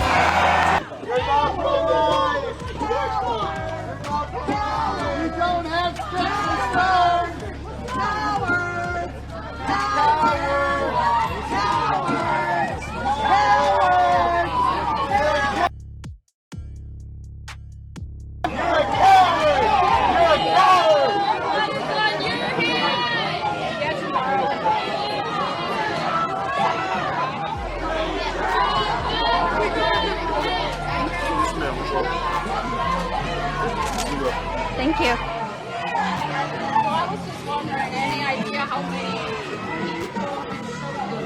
What's up, Fred? Welcome to the live.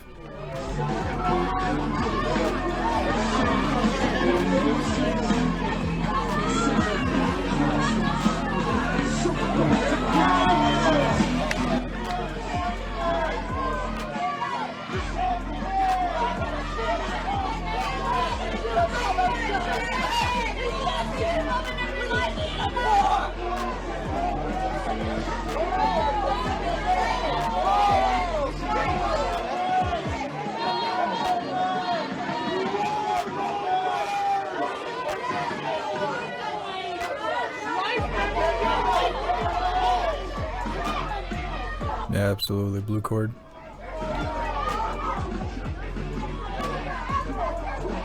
What's up, Boom?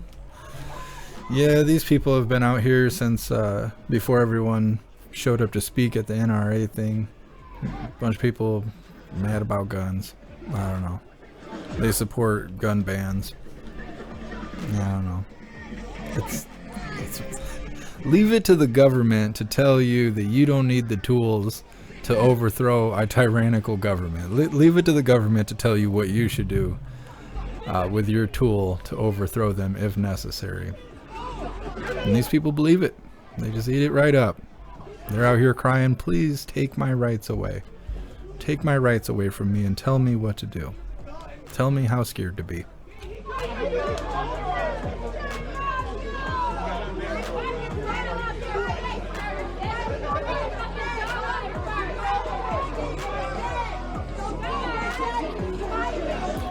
trying to get everything organized and, you know, get everyone in their seats and stuff. And they were like, so do you enjoy being American, or you cry really hard? They were like, I cry really hard. They're like, well, let us just escort you out to the gate outside.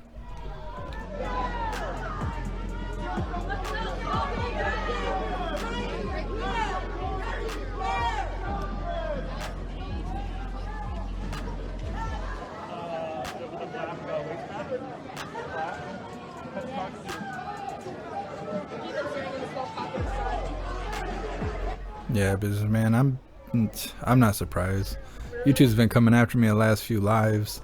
I'll have to take this live down because, you know, Trump's speaking and stuff. But yeah, they hit me with a strike from a 2-year-old live that had Trump in it. And then they gave me a deceptive practice, I don't know what it was, some sort of notification for doing a review on sake and opening gifts that Hooligan sent me. Apparently that was deceptive to some degree. They locked the video to being private. But yeah, any chance they can, they'll come and try and mess with me. I don't know. They cry harder than anybody, I swear.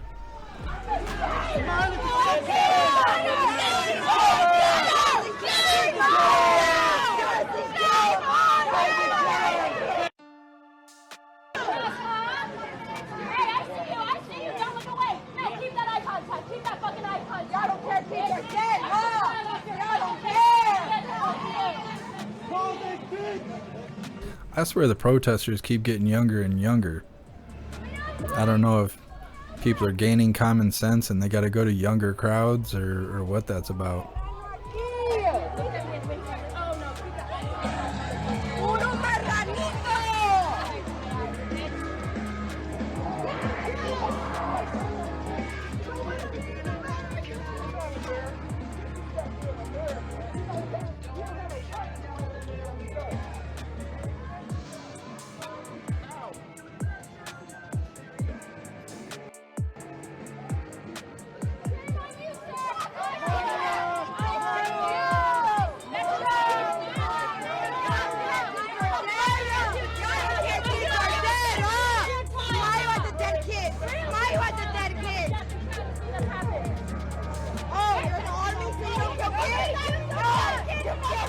These people kind of look like lot lizards. Fuck you! Get out of here! Yeah, Ella. True story. Very true. YouTube has nothing better to do than try and silence people out here. They ain't doing nothing wrong. That's the thing. If I was doing stuff wrong, if I was telling you to, you know, go burn your city down and stuff, then it'd be all good to go. But talking about common sense and our rights as Americans and stuff, oh nah, YouTube don't like that. Even when we're just having fun, they gotta come piss on our parade.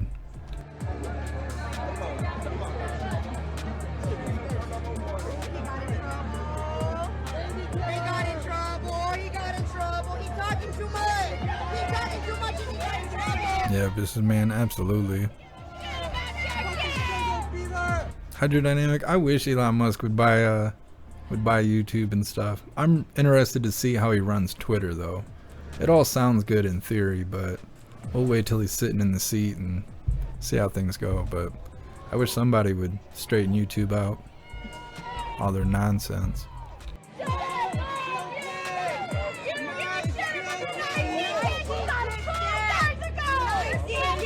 Edward banned Biden from schools.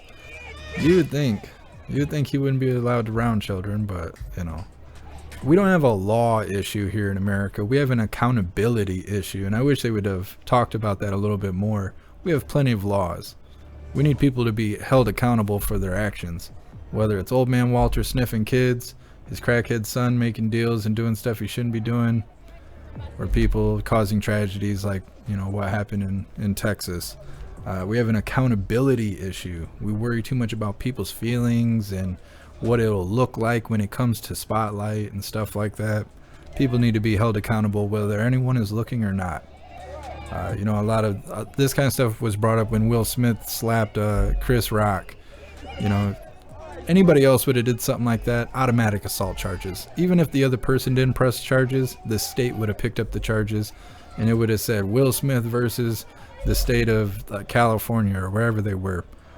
But because of you know, statuses, nothing like that, you know, came to be. It happens all the way up the food chain, all the way to politicians. They break the law. They do stuff that could be considered being a traitor to the country. And what do they get? They get news articles. They get press. They get put on the news and stuff like that. But do they ever go to jail? No. Do they lose their rights? No. Do they lose any of their lavish privileges? No. They don't lose any of that. We have an accountability problem here in America. But it's all part of the plan. Go back this way. That way.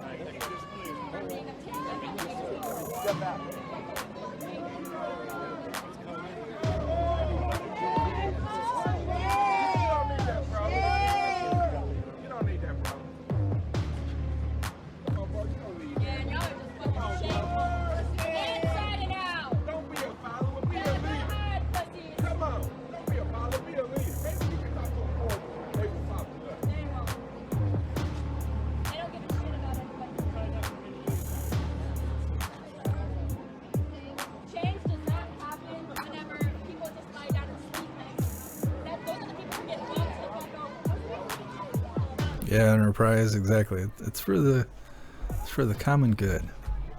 That's what Hitler and them said. It's for the greater good. You do what I say for the greater good.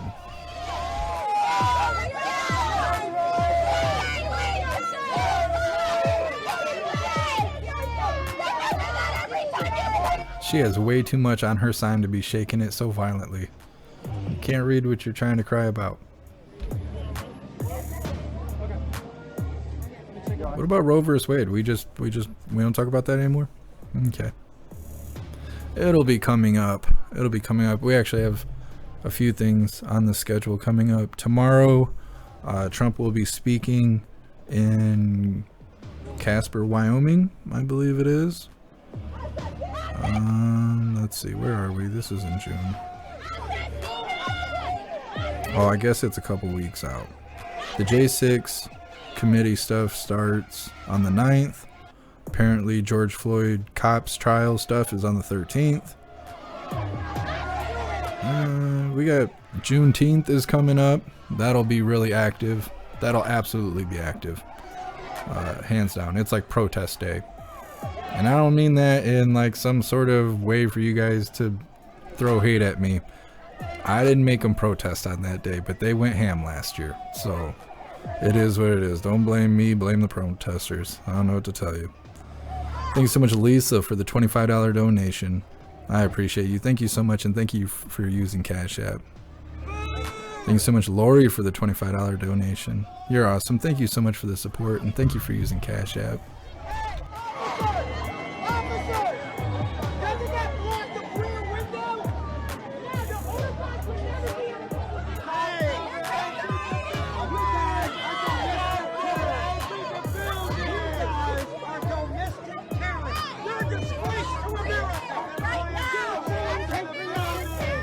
Yeah, Edward, that's what they're going to be saying.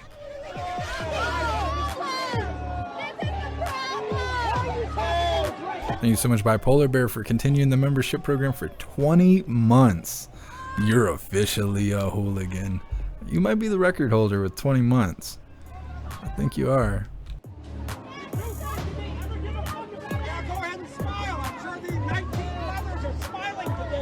Hydrodynamic. This is the result when you take God and country out of schools. Absolutely. That's how these agendas work. That's why Congress doesn't have term limits. It's so they can keep plans like this rolling out over a period of 50 to 100 years. The plan is still in motion. It's just the salesman, the front guy, gets changed every 4 to 8 years.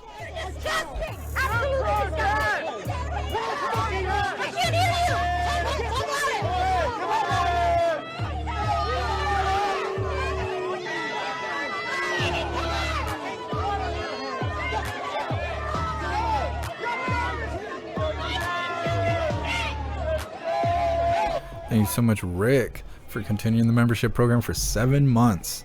You're officially a hooligan. Yeah, Rick, I don't know. You know, half the protesters, I don't think they know what they are. They're just a bunch of toasters walking around. I don't know. It is what it is. who attended the NRA conference? What message do you have for the people that attended the NRA conference? I think it is in bad form that they decide to come here right after a shooting. They did the same exact thing at Columbine, and they've been doing it since that point. And it shows bad form on their part. And as everybody who's in here right now, they're going to claim Second Amendment rights and all this other stuff. And while they're doing it, but they continue. What's up, Roo Star? Doing pretty good. How are you doing? I did see your email. I will be responding to emails on Sunday, if not sooner. But I will get back to you, I promise. And all this stuff is why this stuff can go on. Because we have a lot of fear because of this, and NRA gives, like... For 1 second, do you guys mind just walking down there and doing your interview? Only because we're in a network live shot. Yeah, no problem. Some news crew just tried to piggyback off the live streamer's interview. That was weird. Just quickly, I want to ask you, what message do you have for the families that lost their loved ones?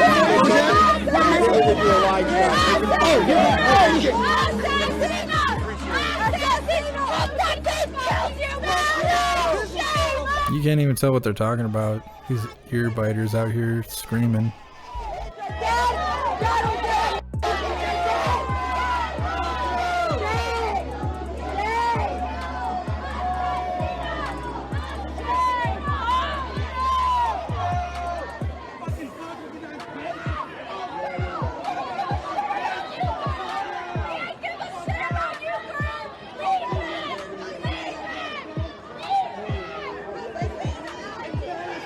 I don't even think they know what they're saying. They're just screaming words. I'm mad, hear me roar.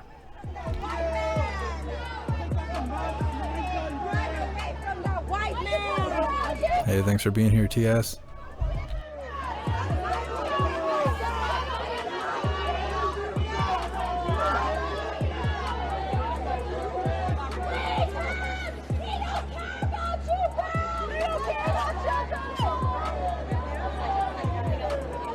Enterprise, are we under a cucumber shortage? Is that why these interesting individuals are out here?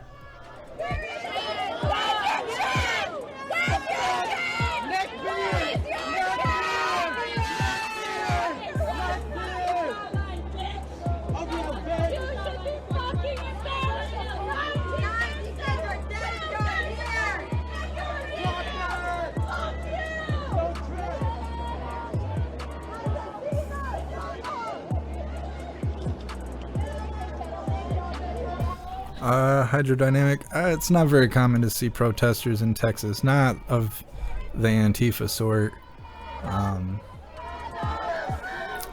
Not that I can remember covering much Antifa in Texas, if at all.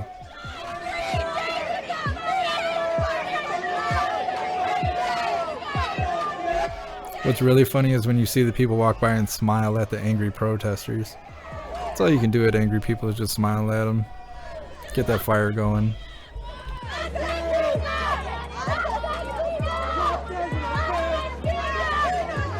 Edward, stay single. These people are on Twitter. Or not Twitter, Tinder. They're probably trying to sell their OnlyFriends. They get all upset though. You can tell by looking at these people. They're the kind of people that get mad when you misgender the identity of their cat. You know, just you gotta let them be mad. There's no negotiation there. Just let them be mad.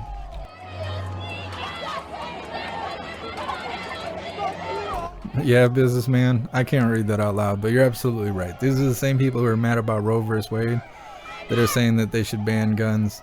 So an event like what happened here in Texas doesn't happen again. Makes no sense. They want it to be controlled murder, I guess. I don't know. I don't know. What's up, Lolo? Welcome to the live.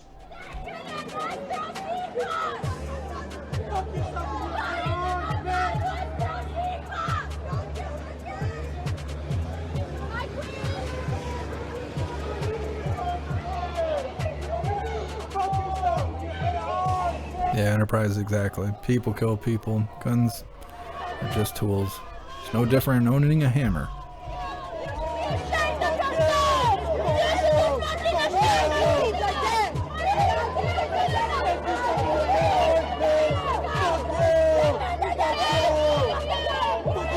TP.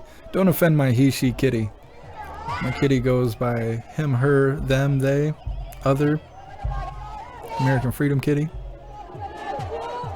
Klaus over here looking at me like, did you just assume my gender?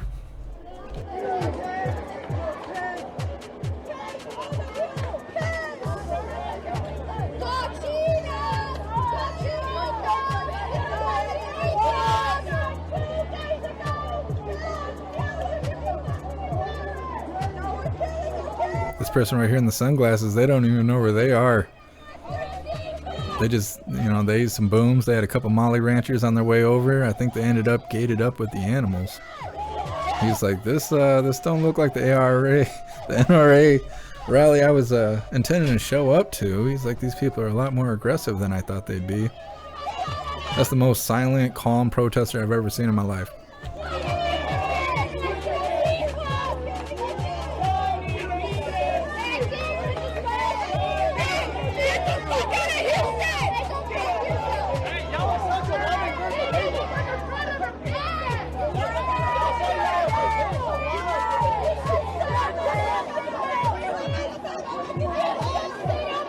Rick, why can't there be hot protesters?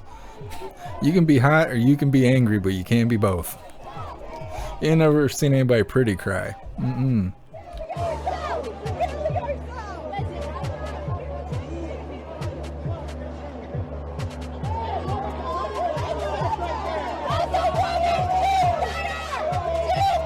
What's up, no mandates? And welcome to the live.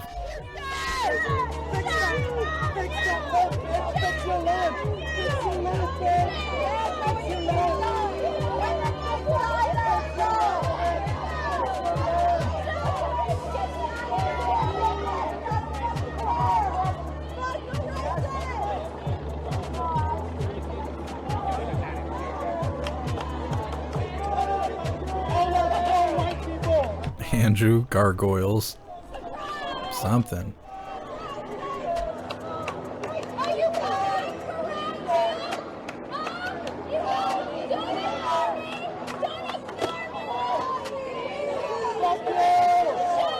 Thank you so much, Mean Green Grower, for the $5 donation. I appreciate you. Thank you so much for the support.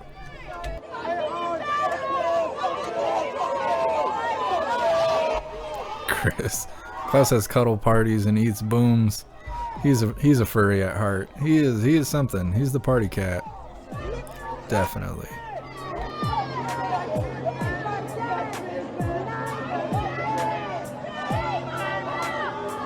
Edward, you talking about the lady who was speaking on stage? Everybody was like, "Oh, she's hot," blah blah blah, and then she's like, "My grandkids," and everybody in the chat was like, "Gilf mode." You guys kill me. You're so funny. Finn is the streamer Tifa. The one in orange right here? I don't know, maybe. She looks a little bit too well dressed to be Antifa though. Maybe the one in the background there with like the belly shirt, black bra thing hanging out her back, looking like she just came over to bless us from the trailer park. She might be Antifa. I don't know. Some of those people don't even look like they know where they are or what they're there for. They're like, well, my cousin's friend's brother decided to show up and I wanted to ride along to get some smokes. Said the only way I could go was to come here and protest some crap that I don't know anything about. So I just said, sure, rode along. Still waiting on those smokes though.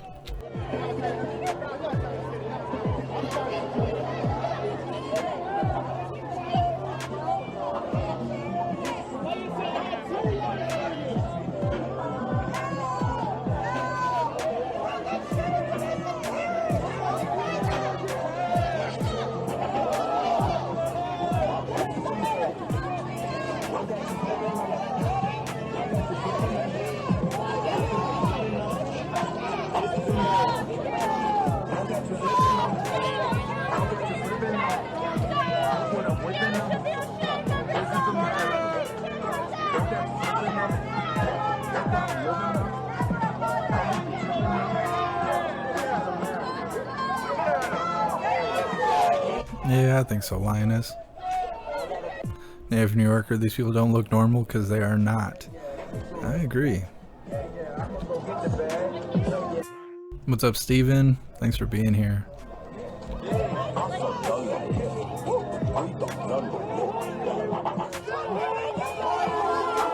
Guy Dub, what do you think this protest pit smells like?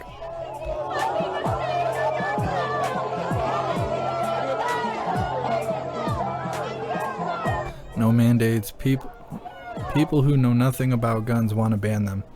Yep. It's a true story. It is a true story. And what's up, Colorado Patriot Baker? Thanks for being here. Edward, I'd smash the gilf. You do as you wish. Brenda, what is a gilf? It's like a MILF, but a grandmother. Hopefully that explains that. I don't know what that guy is playing, his mixtape or something. We're gonna turn that down.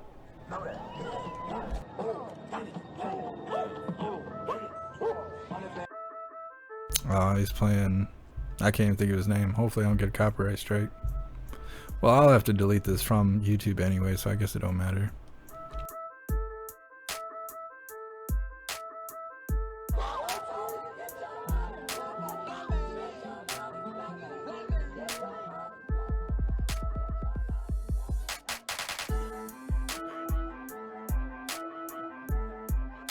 Native New Yorker, what would happen if you sprinkled them with holy water?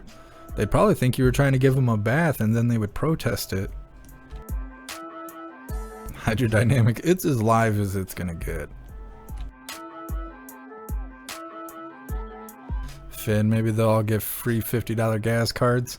Nah, they can't drive. They're looking for some protest pizza. That's what it is.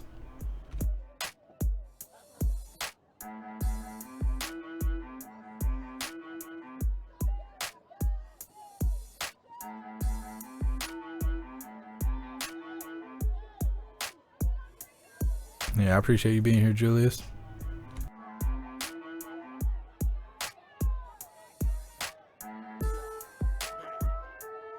Thank you so much, Seven, for joining the membership program, and welcome to the family. You're officially a hooligan. Human being, why will you have to delete? You cannot show Trump on YouTube. They will give you strikes and discipline your channel, if not delete it. So I have to remove the live. I don't know, maybe I'll try and salvage some of it and post a video with clips of this. I don't know, we'll see how it goes. But yeah, this live will be taken off of YouTube. It'll still be up on Twitch, Odyssey, Rumble, and Facebook, but YouTube will, you know, they'll give me trouble over it, so I'm gonna have to remove it after it's over. So for anyone that's watching that's not subscribed on YouTube, please subscribe so you can catch us live every day we go live. We try to go live every day. It's been really slow lately. But yeah, if you're not subscribed, you should definitely subscribe on all platforms that you're watching right now.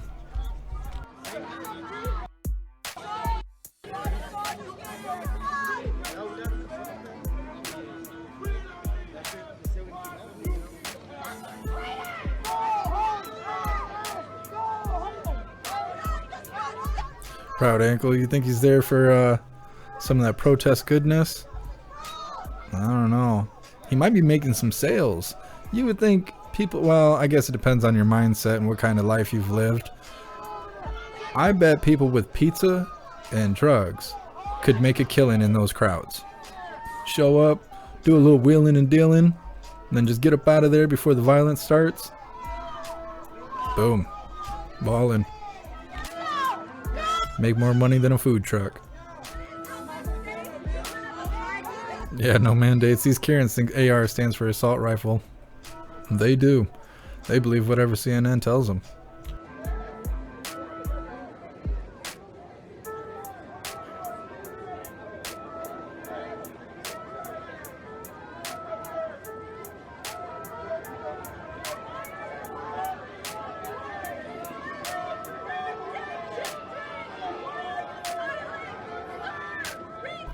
Edward, no, I gotta upgrade. I gotta do the upgrade thing.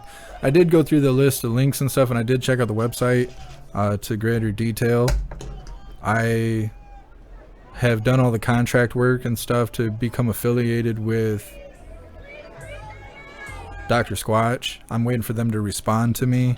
I have started the paperwork for some of those other marketing websites and like brand affiliation stuff.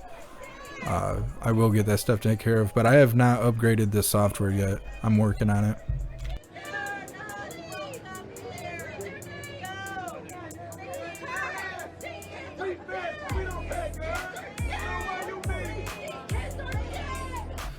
It's true, Chris. I don't know how you're gonna get the protest goodness if they're always protesting. I don't know how it works.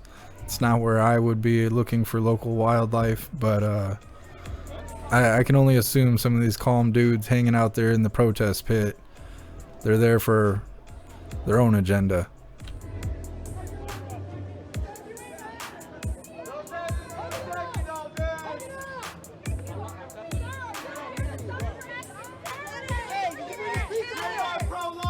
Vinny, globalists want to eliminate the Constitution. Absolutely.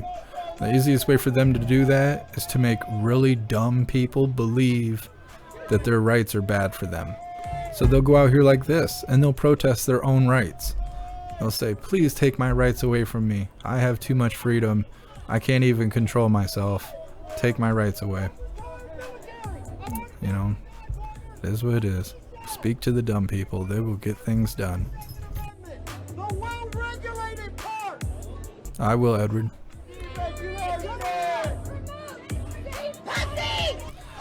Steven, I do kind of miss Jen Balsacki.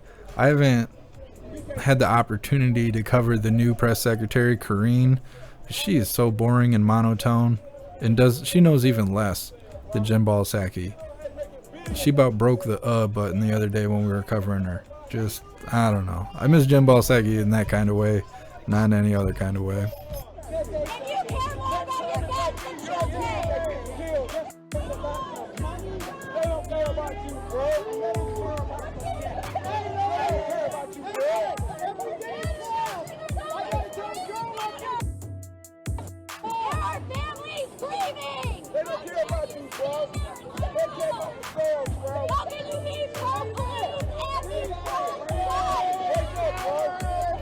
Lone Wolf, I wish I would have hopped on that Johnny Depp Amber Heard bandwagon stuff when it happened. I didn't think it was going to be worth covering. The audience doesn't care much for Hollywood crap.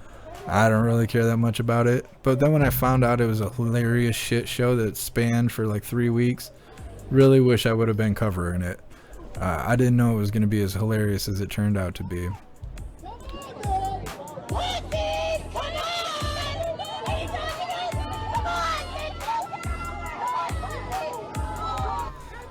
They're being aggressive, sounding like they're trying to start fights with people because they want to get rid of guns because guns kill people. Terrible, terrible branding, terrible marketing there.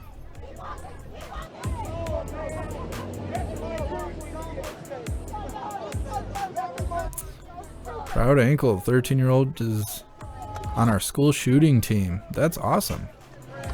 I didn't even know that was a thing. That's really awesome.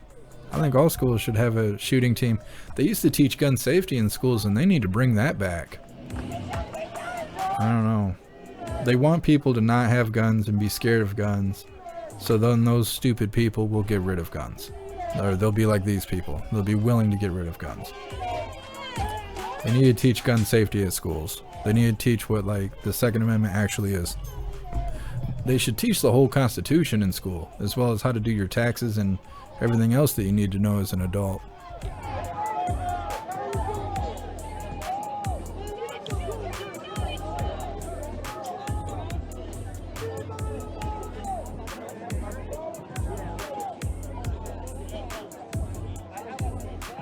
Yeah, Rick, these people are all severely ignorant. That's why they got their own little pit there to hang out in.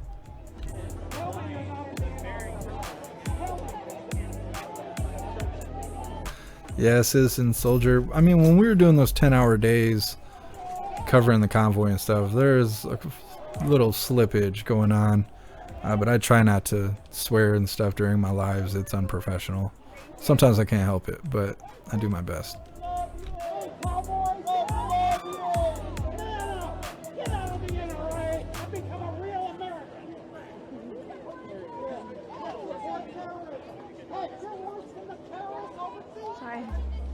Yeah, Chris, I remember police coming in when I was in high school and having us identify what drugs smell like or look like, how to report them, stuff like that. I don't know if that kind of stuff happens anymore. I think they're all too worried about CRT and stuff like that now at school.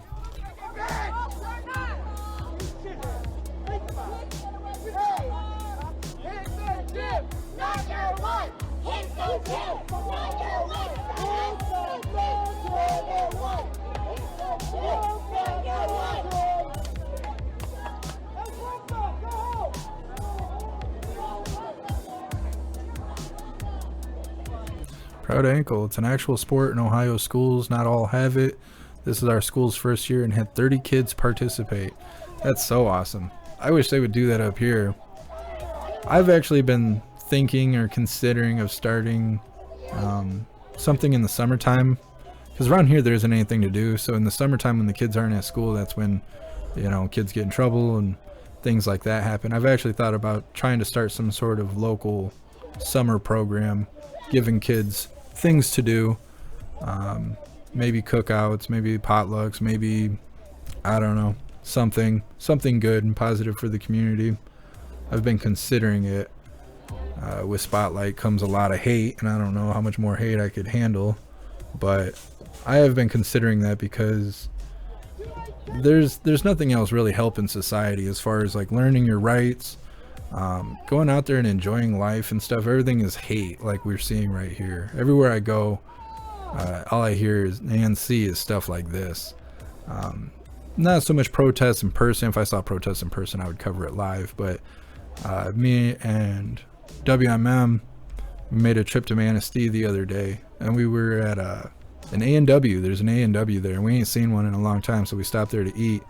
And random locals talking about Antifa, talking about Roe vs. Wade, talking about gun stuff, and they're nobody I know, and that kind of stuff doesn't happen around here or in Manistee or anything like that. But this is so much in our face. This political stuff is, you can't get away from it. You know, you can't even pull your head out of the news. The news is following you around at the grocery store and stuff. So I don't know. Because of all of this, I've thought about starting some sort of summer program and stuff around here. Maybe getting in touch with Cove or some of the local positive setups they have around here, and maybe sponsoring some stuff, but I still have to think about it.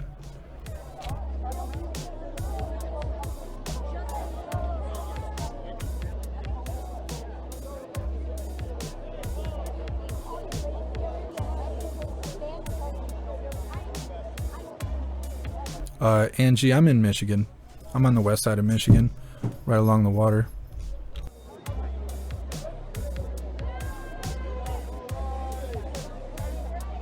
Anonymous prepper. No worries. No worries. Just try to be professional while I'm on the screen. Have your freedom, Jonathan. Thanks for being here.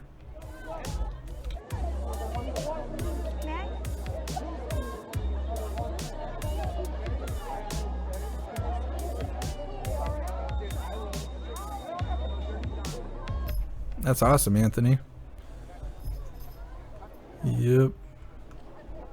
I feel like the world needs more people with intentions of making things better. It's not just happen naturally anymore. There's too much hate out there. People need to make an effort to be a positive influence on their community.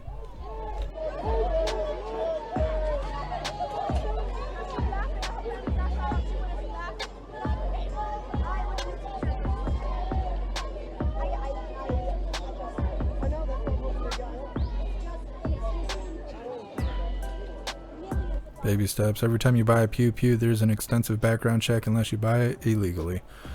True story. Every time I go to buy a Pew Pew, they always put me on a 4-day hold. And I'm pretty sure it has to do with past criminal record and stuff like that. But they usually put me on hold for 4 days, and then the 4th day I get the call to come pick it up. that I've been cleared. We definitely don't need more gun laws. We need accountability.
Yeah, baby steps. I've heard that getting a compressor or whatever they're called take a long time. Takes a long time. I've thought about going through the steps to get one for my full-size XDM, but I just don't think it's worth it. Not for my setup.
F and S.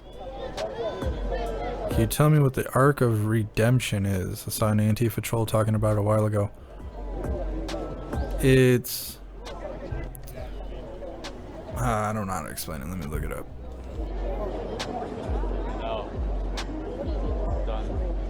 Stream's like going on almost like 4 hours. 5 hours? 5 hours being on my feet? 5 hour stream? Well, according to Google, it says a redemption arc is when a character either performs a heroic act that essentially makes up for his previous wrongdoings. It says his previous wrongdoings. Like women don't do stuff wrong? That's sexist. We need to hit the streets. Or is redeemed by another character. That's what arc of redemption is.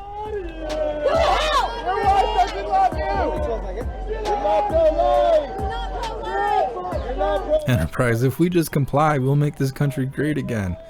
Well, I don't think so. I don't think that's the case.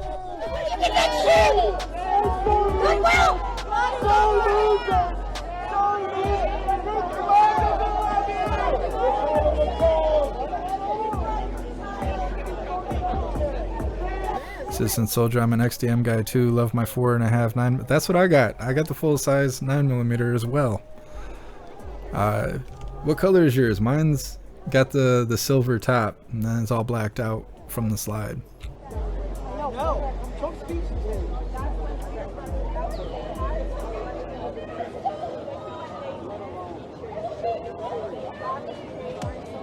Steven, seems like they want people to kill each other so they don't have to. Yeah, that's pretty much what it is. I mean, the government's causing the problems. The government doesn't want the people to rise up against the government, because that, you know, government's supposed to be taking orders from us, not the other way around. So a way for them to prevent that is to make us hate each other, so we don't focus on the fact that the government's the one wronging everyone. We're all just eating shit together and kind of mean mugging each other while we're doing it. You look like like you scream at children, bitch. You look like you eat children, bitch. Yeah, baby steps. Absolutely. I don't know. The way things are now, just being a parent can get you on a list. You're gonna say, oh, you care about your kid? You're a domestic terrorist. Yeah, it's rough stuff.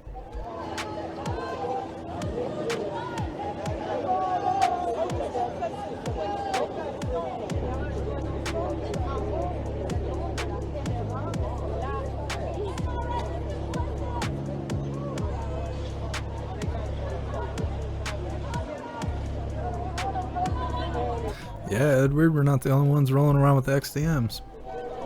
Springfield makes great tools. They make great tools.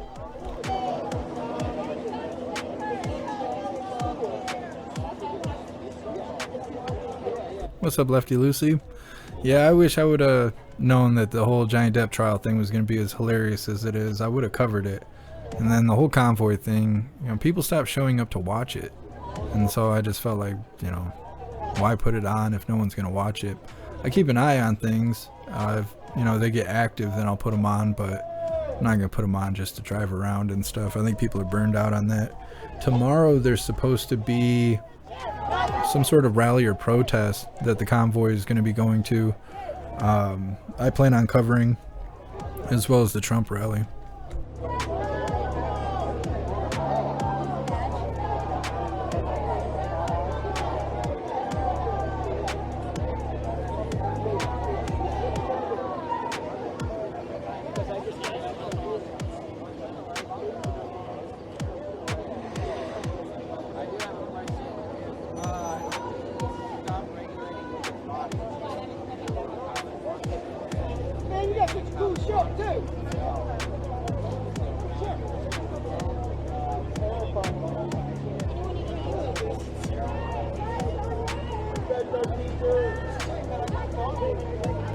That's awesome, Kendra. That's over by Detroit, right?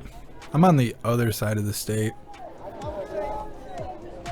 There's certain reasons why I would want to move to a better state, but I also just wish that they would make Michigan a better place. You know how politicians are, though.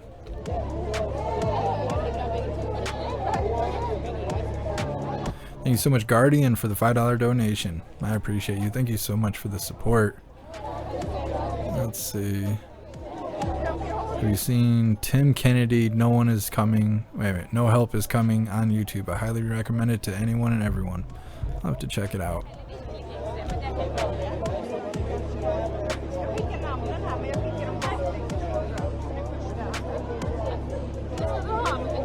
Dog, you got Smith & Wesson M&P 4.5. Heck yeah, I've shot one of those. I think it was a 9mm, the one that I shot, but they got awesome grips. The grips on those are fantastic.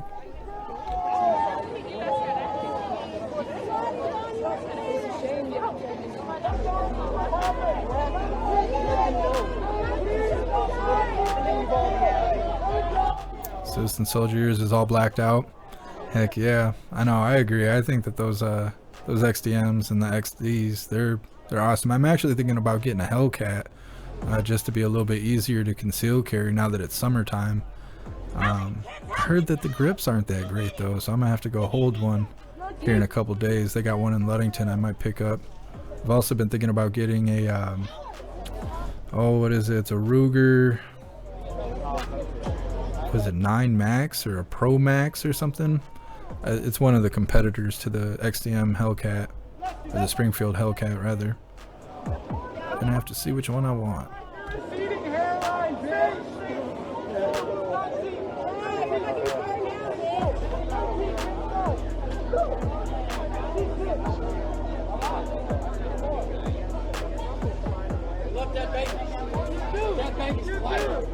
Dead babies. We love dead babies. Steven, it's hard to say. It's hard to say. When you look at the people we got on the screen right now, they're here to provide information, not to accept information. So if you were to come up and explain to them why the Second Amendment is the ultra equalizer, whether you're a 500-pound, you'd be 11 feet tall, 500 pounds, and having the right to bear arms puts you in the same boat as a 80-pound, 4.5-foot woman. Put you guys in the same boat. No one is going to take over the other because you both could be armed. It's the equalizer. It makes everybody equal. Besides, Second Amendment's intended purpose, which is a tyrannical government. You can't explain that to these people. They don't care. They don't even want to talk about men and women. They want you to be non-binary unicorns. So as long as there's people that have that mentality that I'm here to talk and not listen, I don't think people will catch on. I think what'll happen is these people, if the second shoe drops, these people will be the first casualties. Everybody else's brain will engage. The people will wise up, and everyone will be on the same team. I think deep down, everyone just wants to be okay. They want to be left alone, and that's it. I think that's what people really want. What happens is it gets taken out of focus because on the screen all day you have people saying, oh, if they look this way, if they sound this way, if they say these things, you must hate them. And you must make it your life's goal to make their life miserable. And they do it on red team, blue team, liberal, conservative, everybody does it.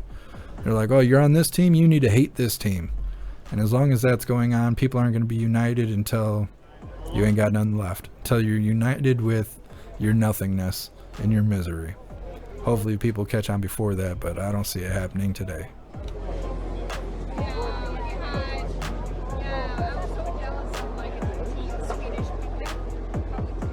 That's awesome, Proud Ankle. It must not be on this side of Michigan, because I've never heard of that. I've never heard of schools having shooting teams. You have no heart. Disgusting! You gonna scream at a little kid? I don't know. It's not a call to violence, but if somebody punched that lady in the face, it'd be okay.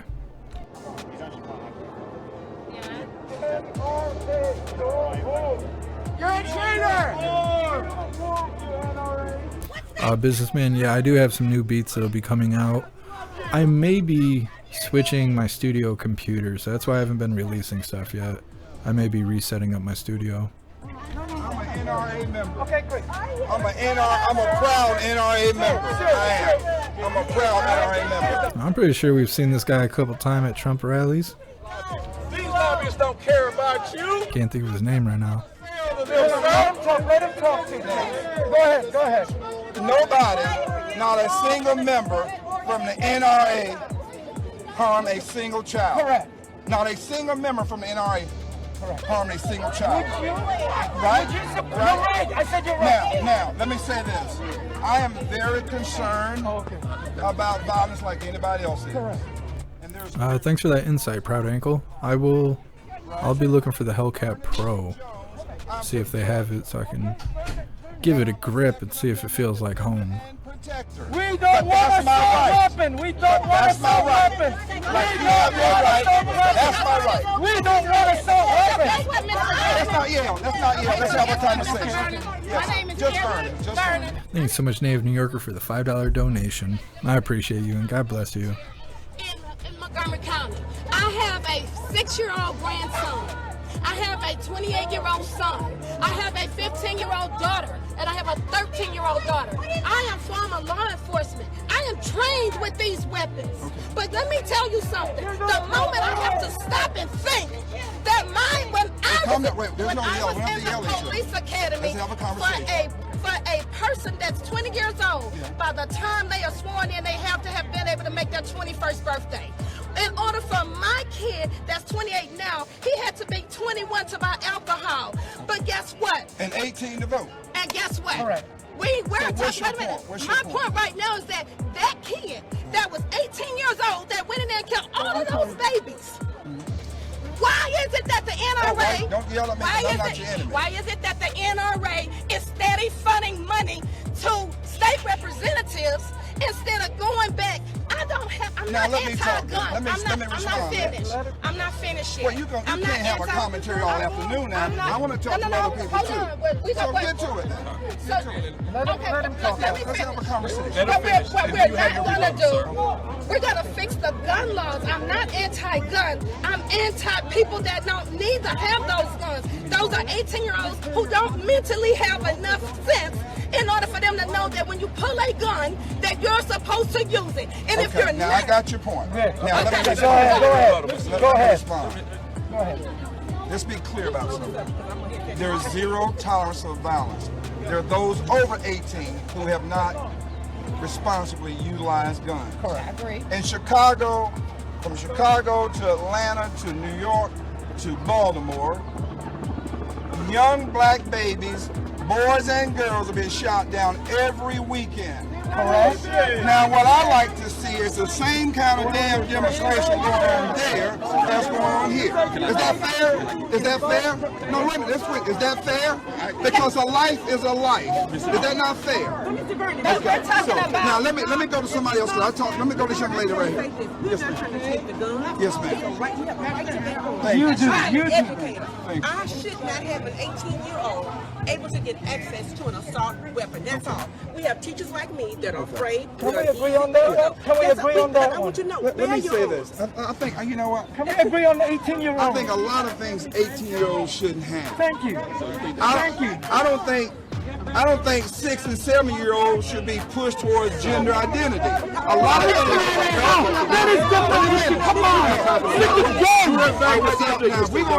He had pissed everybody off now. You say what you want to say. I'm going to say what I want to say. So there are a lot of things children shouldn't be subjected to. So a lot of things. So you know what? Let's have a conversation. So you know what? I might have a conversation. Can I tell you? Go ahead. What you just said was how you feel. And let me be clear about this. It's worth me thinking about what you just said. And I will. 18-year-olds are not allowed. My thing is, being transgender don't kill you. But guns. Let's not get to that subject. Let's talk guns. No, I'm talking about, let me talk now. I'm talking about, when we're talking about young people and children, then let's go across the board now. Let's go across the board. Now. Again, do you not agree that babies, young black boys, young black girls are shot down every weekend by black people? We agree. And you don't see these rallies. Do you see these rallies? No, you don't. In Atlanta, Georgia, when an 8-year-old baby girl was shot through the car. Hey, thanks for being here, Lizard Watch. When that 1-year-old baby girl in New York was shot and killed in a stroller, where was the outrage? So all I'm just saying, if we care about lives, hold on now. If we care about lives, then let's care about all lives. Your views are hypocritical, Mr. Jones. Now, Mr. Jones, you are hypocritical. Your views are hypocritical. You don't want to make, you don't want to admit that. You are talking to me. You don't want to admit first. Let me answer my question. You can answer your question. You don't want to admit the fact that the NRA has people like you, state legislators, our U.S. representatives, our senators, they got them in their pockets. You don't want to. They're not in my pocket. They're in your pocket. That's good. But if the NRA, hold on. The NRA is the first civil rights organization ever founded. The NRA. A lot of black people. See what I said? They're here to talk. They ain't here to listen. They're like, you need to hear me out or you need to go away. That's the mentality. So I'm going to go to you now. Because I'm an NRA member and I'm not going nowhere. I'm going to defend myself. I love the NRA and I'm not backing down. What we need more God. Hey, Ruben, I appreciate you being here. That's what we need. See, I might have to clip this and post this on YouTube. I ain't gonna be able to show the Trump speech, but this is probably worth rewatching. Yeah, Jose, I'll have to see if they got SIGs where I plan on going. I've never even held a SIG, but I hear good things about them. Yeah, Dog 21. They're not there for civil debate. They're there to scream and yell and be mad. You're a traitor. Okay. A lot more people killed than George Floyd. I know. A lot of black police officers are killed too. We don't talk about that. No. We support I support. Don't you agree? Law officers or no officer should be shot down in cold blood, right? Okay. And guess what? No citizen should be shot by a police officer in the back of his head anyway, and he's running from a situation. Oh dang, they're bringing up Patrick Leoya. What's next? I love it. What's next? Can we agree? Because you said you're open. Wait a minute. 18-year-old, that's an 18 to 21. 18. What's up, Tab and Blue? No assault weapon should be. They can't buy assault weapon at that age yet. All weapons are assault weapons. That's what makes a weapon a weapon. It's used for assault. That's why it's a weapon. You feel as though that no one should. Just get my assault pens off my table here.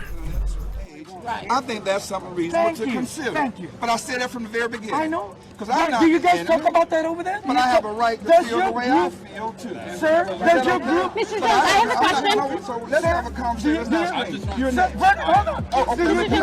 Follow up. Do you guys talk about that inside? What you just said? That you're open regarding. Oh, I've been saying that from. No, not you. The group. Are you guys talking about maybe limiting an age on assault weapons? I think there's a lot of women. Yeah, Vinny, assault is a made-up term. You notice they don't talk about tactical stuff anymore. They used to say everything was tactical. So I came out here with a tactical #2 pencil and killed 6 people. Smell like shit. Is it brought up? Words. I just said there's a lot of conversation about how we can make sure that those who are irresponsible do not have background check. Do you agree on background check? There's a lot of Do you agree on background check? I agree that their conversation should be had. Yeah, we talk about it's always good to have conversation. Hold on one second. Best bets assault Dawn soap. I'm saying. Ultra mega tactical assault soap. Get yours today. Hey, come on. Cut out the blame game. Hold on, everybody. Hold on, let him talk. Hey, cut out the blame game of the media. That's an old trend. You're kind of West users, and we're sick and tired of it. Will you quit taking on the media? Tom McDonald's is an assault weapon. Saying we're gonna need a McDonald's ban here. I am not gonna let the liberal media tell me how to think. You know what? You're not thinking. See, you're one of those liberals who want a black man to be able to have you get a job. You ain't gonna say. See, you from that plantation. I'm not from that. Hey, you know let's not get finished. Let's not get finished. I'm an independent. I don't represent Republican or Democrats. Yes, sir. My thing is about people, and I feel like to bring protection to our schools, let's go ahead and add tax to these weapons, and we can use the money from the weapons and bullets to fund and pay veterans to guard our schools. That's my thing. You know what? I think what you just said, when you look at those ex-military men and women, they're trained. They're great Americans. They serve this country. I think it's a great idea to see how we can forge a relationship between ex-military and work with the school system so we can make sure our schools are protected. And let me tell you, I come from a family of veterans, 4 brothers and my dad, so I understand what you just said. You're the kind of persons, and others too, that want to sit down or love to sit down, and currently sitting down having these conversations. But screaming and fighting and just yelling, that doesn't get us anywhere. We've been trying to have so that's a good idea. Since Columbine. So do you not agree that this is a good idea? That's a good idea, but that's just a tiny little step. Next question. Ma'am? I agree with you 100%. Yes, ma'am. And I'm not here to change your mind about anything. Thank you. I'm not here to change yours. And I'm not here to change anything. But I am here to listen. Nobody else came over here and talked. I came over and talked, right? Here is the problem. No, you got the camera. Not me. You got the camera. You have your opinions on things. Everybody here has their opinions on things. I'm not interested. She's doing way too much scene setting. Just say what you're gonna say. A bunch of 12-year-olds together. Okay. And ask them what they think the solution to the problem is. And I guarantee you, if I got 10 groups of 12-year-olds together across the country, they're all going to give me the same set of recommendations. I don't think so. Let me tell you, I was born and reared on a farm. From day one, my mother and father. I was gonna say something, but he's got it. Firearm. We use it to hunt, to get food on our table. We use it to protect our property. When that fox came and hit that hen house, we lit him up like a Christmas tree. We knew where that gun was, and you don't touch that gun only for a certain reason. So guess what? I know a lot of young people right now feel differently. So I don't think every 12-year-old you put in a room would have the same thought. And if they did, then something's not right. Mr. Jones. Because everybody should have their own independent thought. Yeah, Dog 21. I've seen a lot of people say that, define an assault weapon. Mr. Jones, I don't have cars. You can find them. We're gonna let 12-year-olds run the country, according to this lady. You want to talk to a veteran, Mr. Jones? What would you change? You say you want to talk to a veteran? Teresa, I believe he's a senator. I believe. I may be wrong. He is politically involved in some capacity. I've seen him at a bunch of Trump rallies. He's been on stage, do a lot of speaking and stuff. He seems like a pretty stand-up guy. Who have an opinion as well. Okay, so why can't we right there as well? Where's the middle? You got an opinion. Why can't they have an opinion? Where's the middle ground here then? Here's the middle ground. The middle ground is sit down and have constructive conversation. It's too late for that. Yeah, he said it's too late, but you know what? Now watch. Let's start right now. What time is it now? Time for you to give up. What time is it? Now watch this. It's 6:30. Let's see how many black kids are going to be shot down in Chicago and Baltimore by this time tomorrow afternoon. And I want you to see if any of these folks are going to be there protesting with those kids. So this is Vernon Jones, former Georgia state representative. Mr. City, and they use you to talk to me. No, Mr. So let's talk. My question. Now, ma'am, now you've had an opportunity. Now let somebody else. See, you know what? That's the problem. You just want attention. Now let's talk. Mr. Reporter. He didn't straight. Now she's all mad. He had to straighten her out. Are you for red flags? Are you for mental health? Are you for assault rifle ban? Which one? Here's what I'm for. Here's what I'm for. Instead of you talking about banning anything, let's sit down and find out what the real issues are. There are some people who have some mental issues. Are we doing enough to address mental issues? That's a big part of this. Let's do that. So I'm sitting down, I'm open to things that are constructive. So he's letting all these people state their opinions, and now you can see them kind of looking at each other. And when he walks away, they're going to start eating each other because now they found out they have differences of opinions in their protest pit. I see it all the time. Every day. But what change are you willing to make? I don't know what change I'm willing to make. I'm willing to sit down and have those discussions. You don't have one idea at all? I got a lot of ideas. I have a lot of ideas. Sit down, let's have a conversation. We've been having conversations. What's the one thing you want to change? So wait a minute. We have New York City, Chicago has the most restrictive gun laws. Is that not true? Now, hold on a minute. Let's be honest. Now, they have the most restrictive gun laws. How many people get shot down a week in Chicago? Answer my question for a change. Answer my question for a change, Mr. Reporter. Now you know me. You know me. You and I are not going to do that. You're not going to do that. Next question.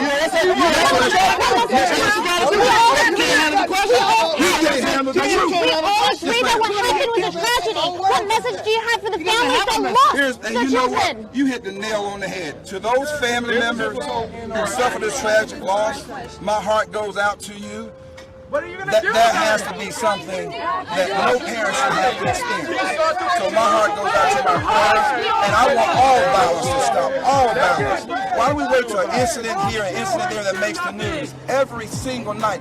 By this time tomorrow, let's check and see how many are going to be killed in Chicago, Baltimore, New York, and let's see where we're going to see the outrage for that. Let's look at how many law enforcement officers. The guy in the background, he worked real hard on that sign.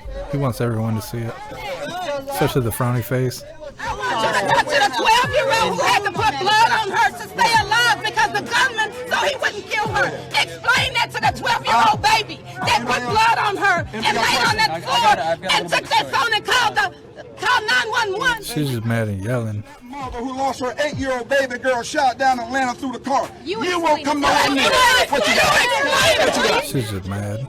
What is it? I'm not yelling. What do you mean when you use that example? Are you saying more people that actually guns and the kids that are getting shot will not get shot in Atlanta? No, what I'm saying is very simple. Taking away the Second Amendment is not going to solve this problem. New York City and Chicago have the most restrictive gun laws in the country, and they're still having shootings. But we also know people that have mental issues.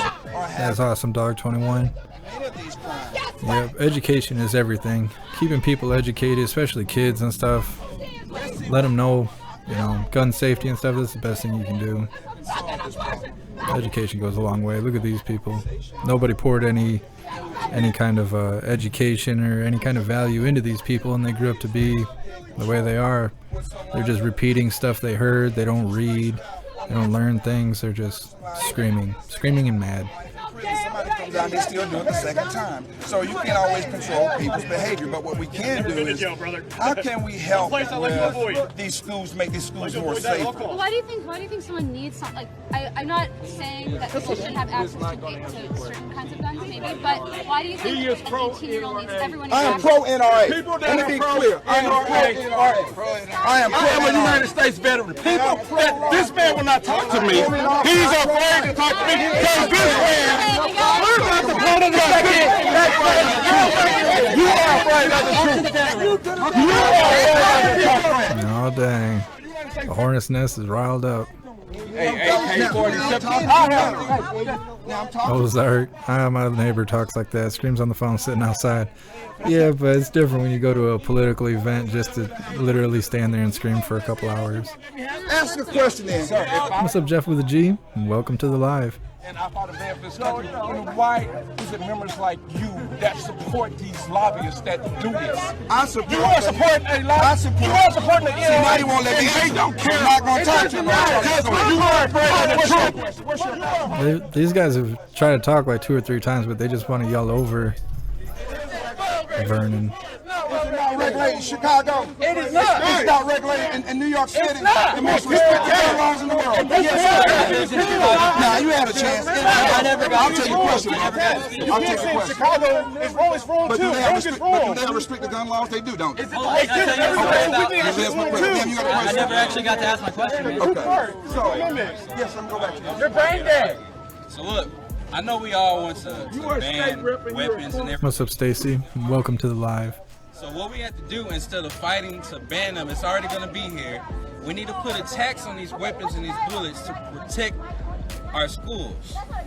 You can't stop anybody from doing something crazy. A lot of these places we go to, we have security, but you never know somebody's motive. So B&M couple? No, I missed it. stop the weapons because they're already here. But let's control the narrative of it. Let's have some stricter, stricter laws. Stop the sanctions that allow for gun violence. I never got to tell you my gun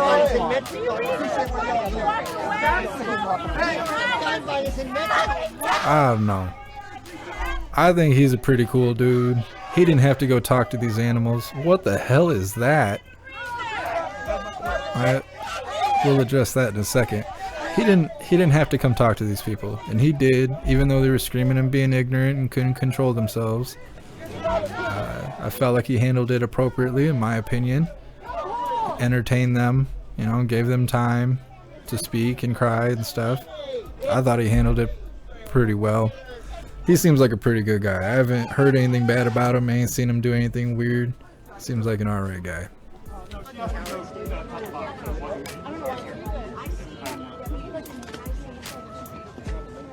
My man don't like me. I don't know why. I'm trying to figure out the guy in the background. I ain't never seen a gladiator look like that. Yeah. We're not educated enough. That's me, brother. He thinks that is What, because we don't have a $8,000 suit? Get out of here.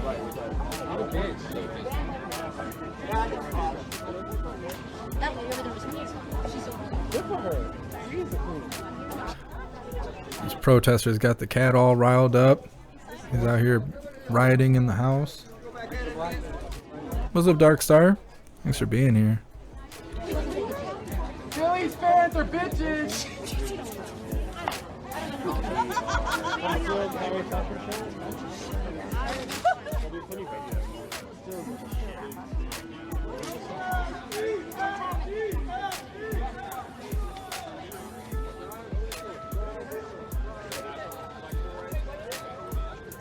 What's good? It's Gladiator Furry. Get with the times. Yeah, I'm behind.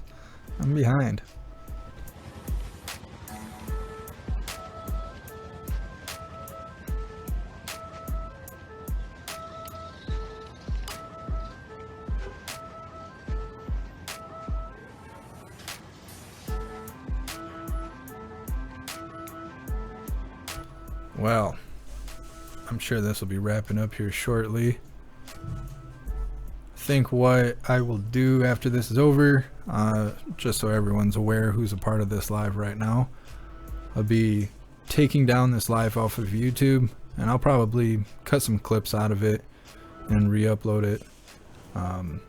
It's just the way things are. But if you would like to watch any of the lives, including this one in its entirety, make sure you follow me on Rumble, Odyssey, Twitch, Facebook, any of the other platforms where I can leave the content up. On YouTube, if it gets too spicy, or if it's got Trump, or there's just too many truth grenades being thrown out there left and right, I always have to take it down from YouTube because of their community guidelines and stuff like that.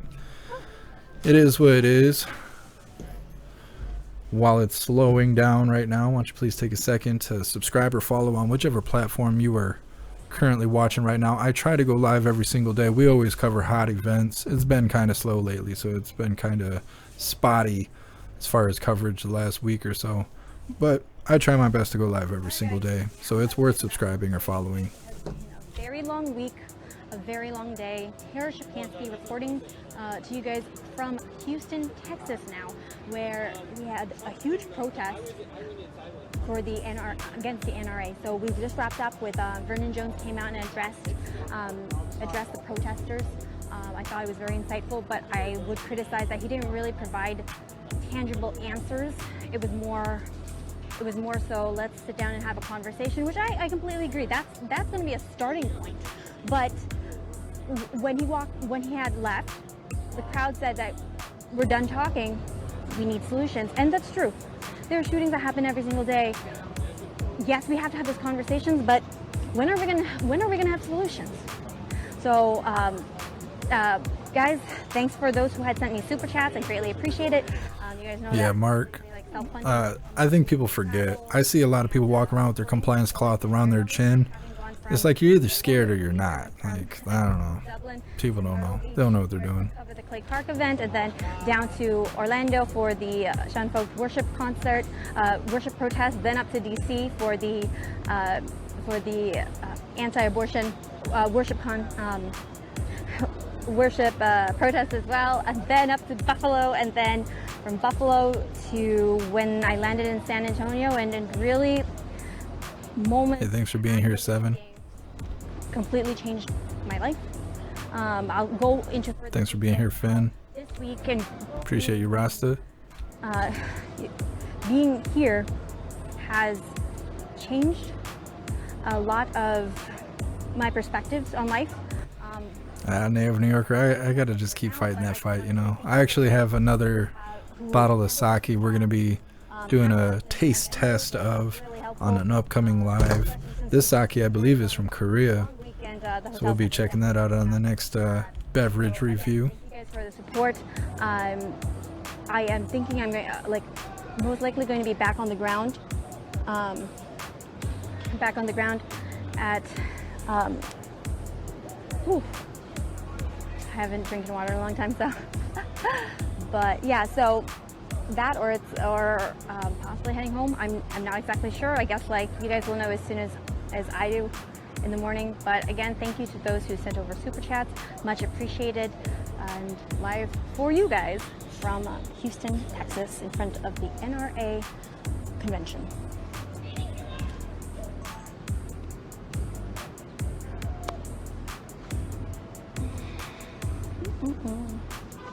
Yeah, right. My views and reviews are deceptive. That's what they are saying. All right, so I'm thinking they're cutting this off. That is Polish American Brotherhood. They do a great job covering live events and stuff. We support what they do.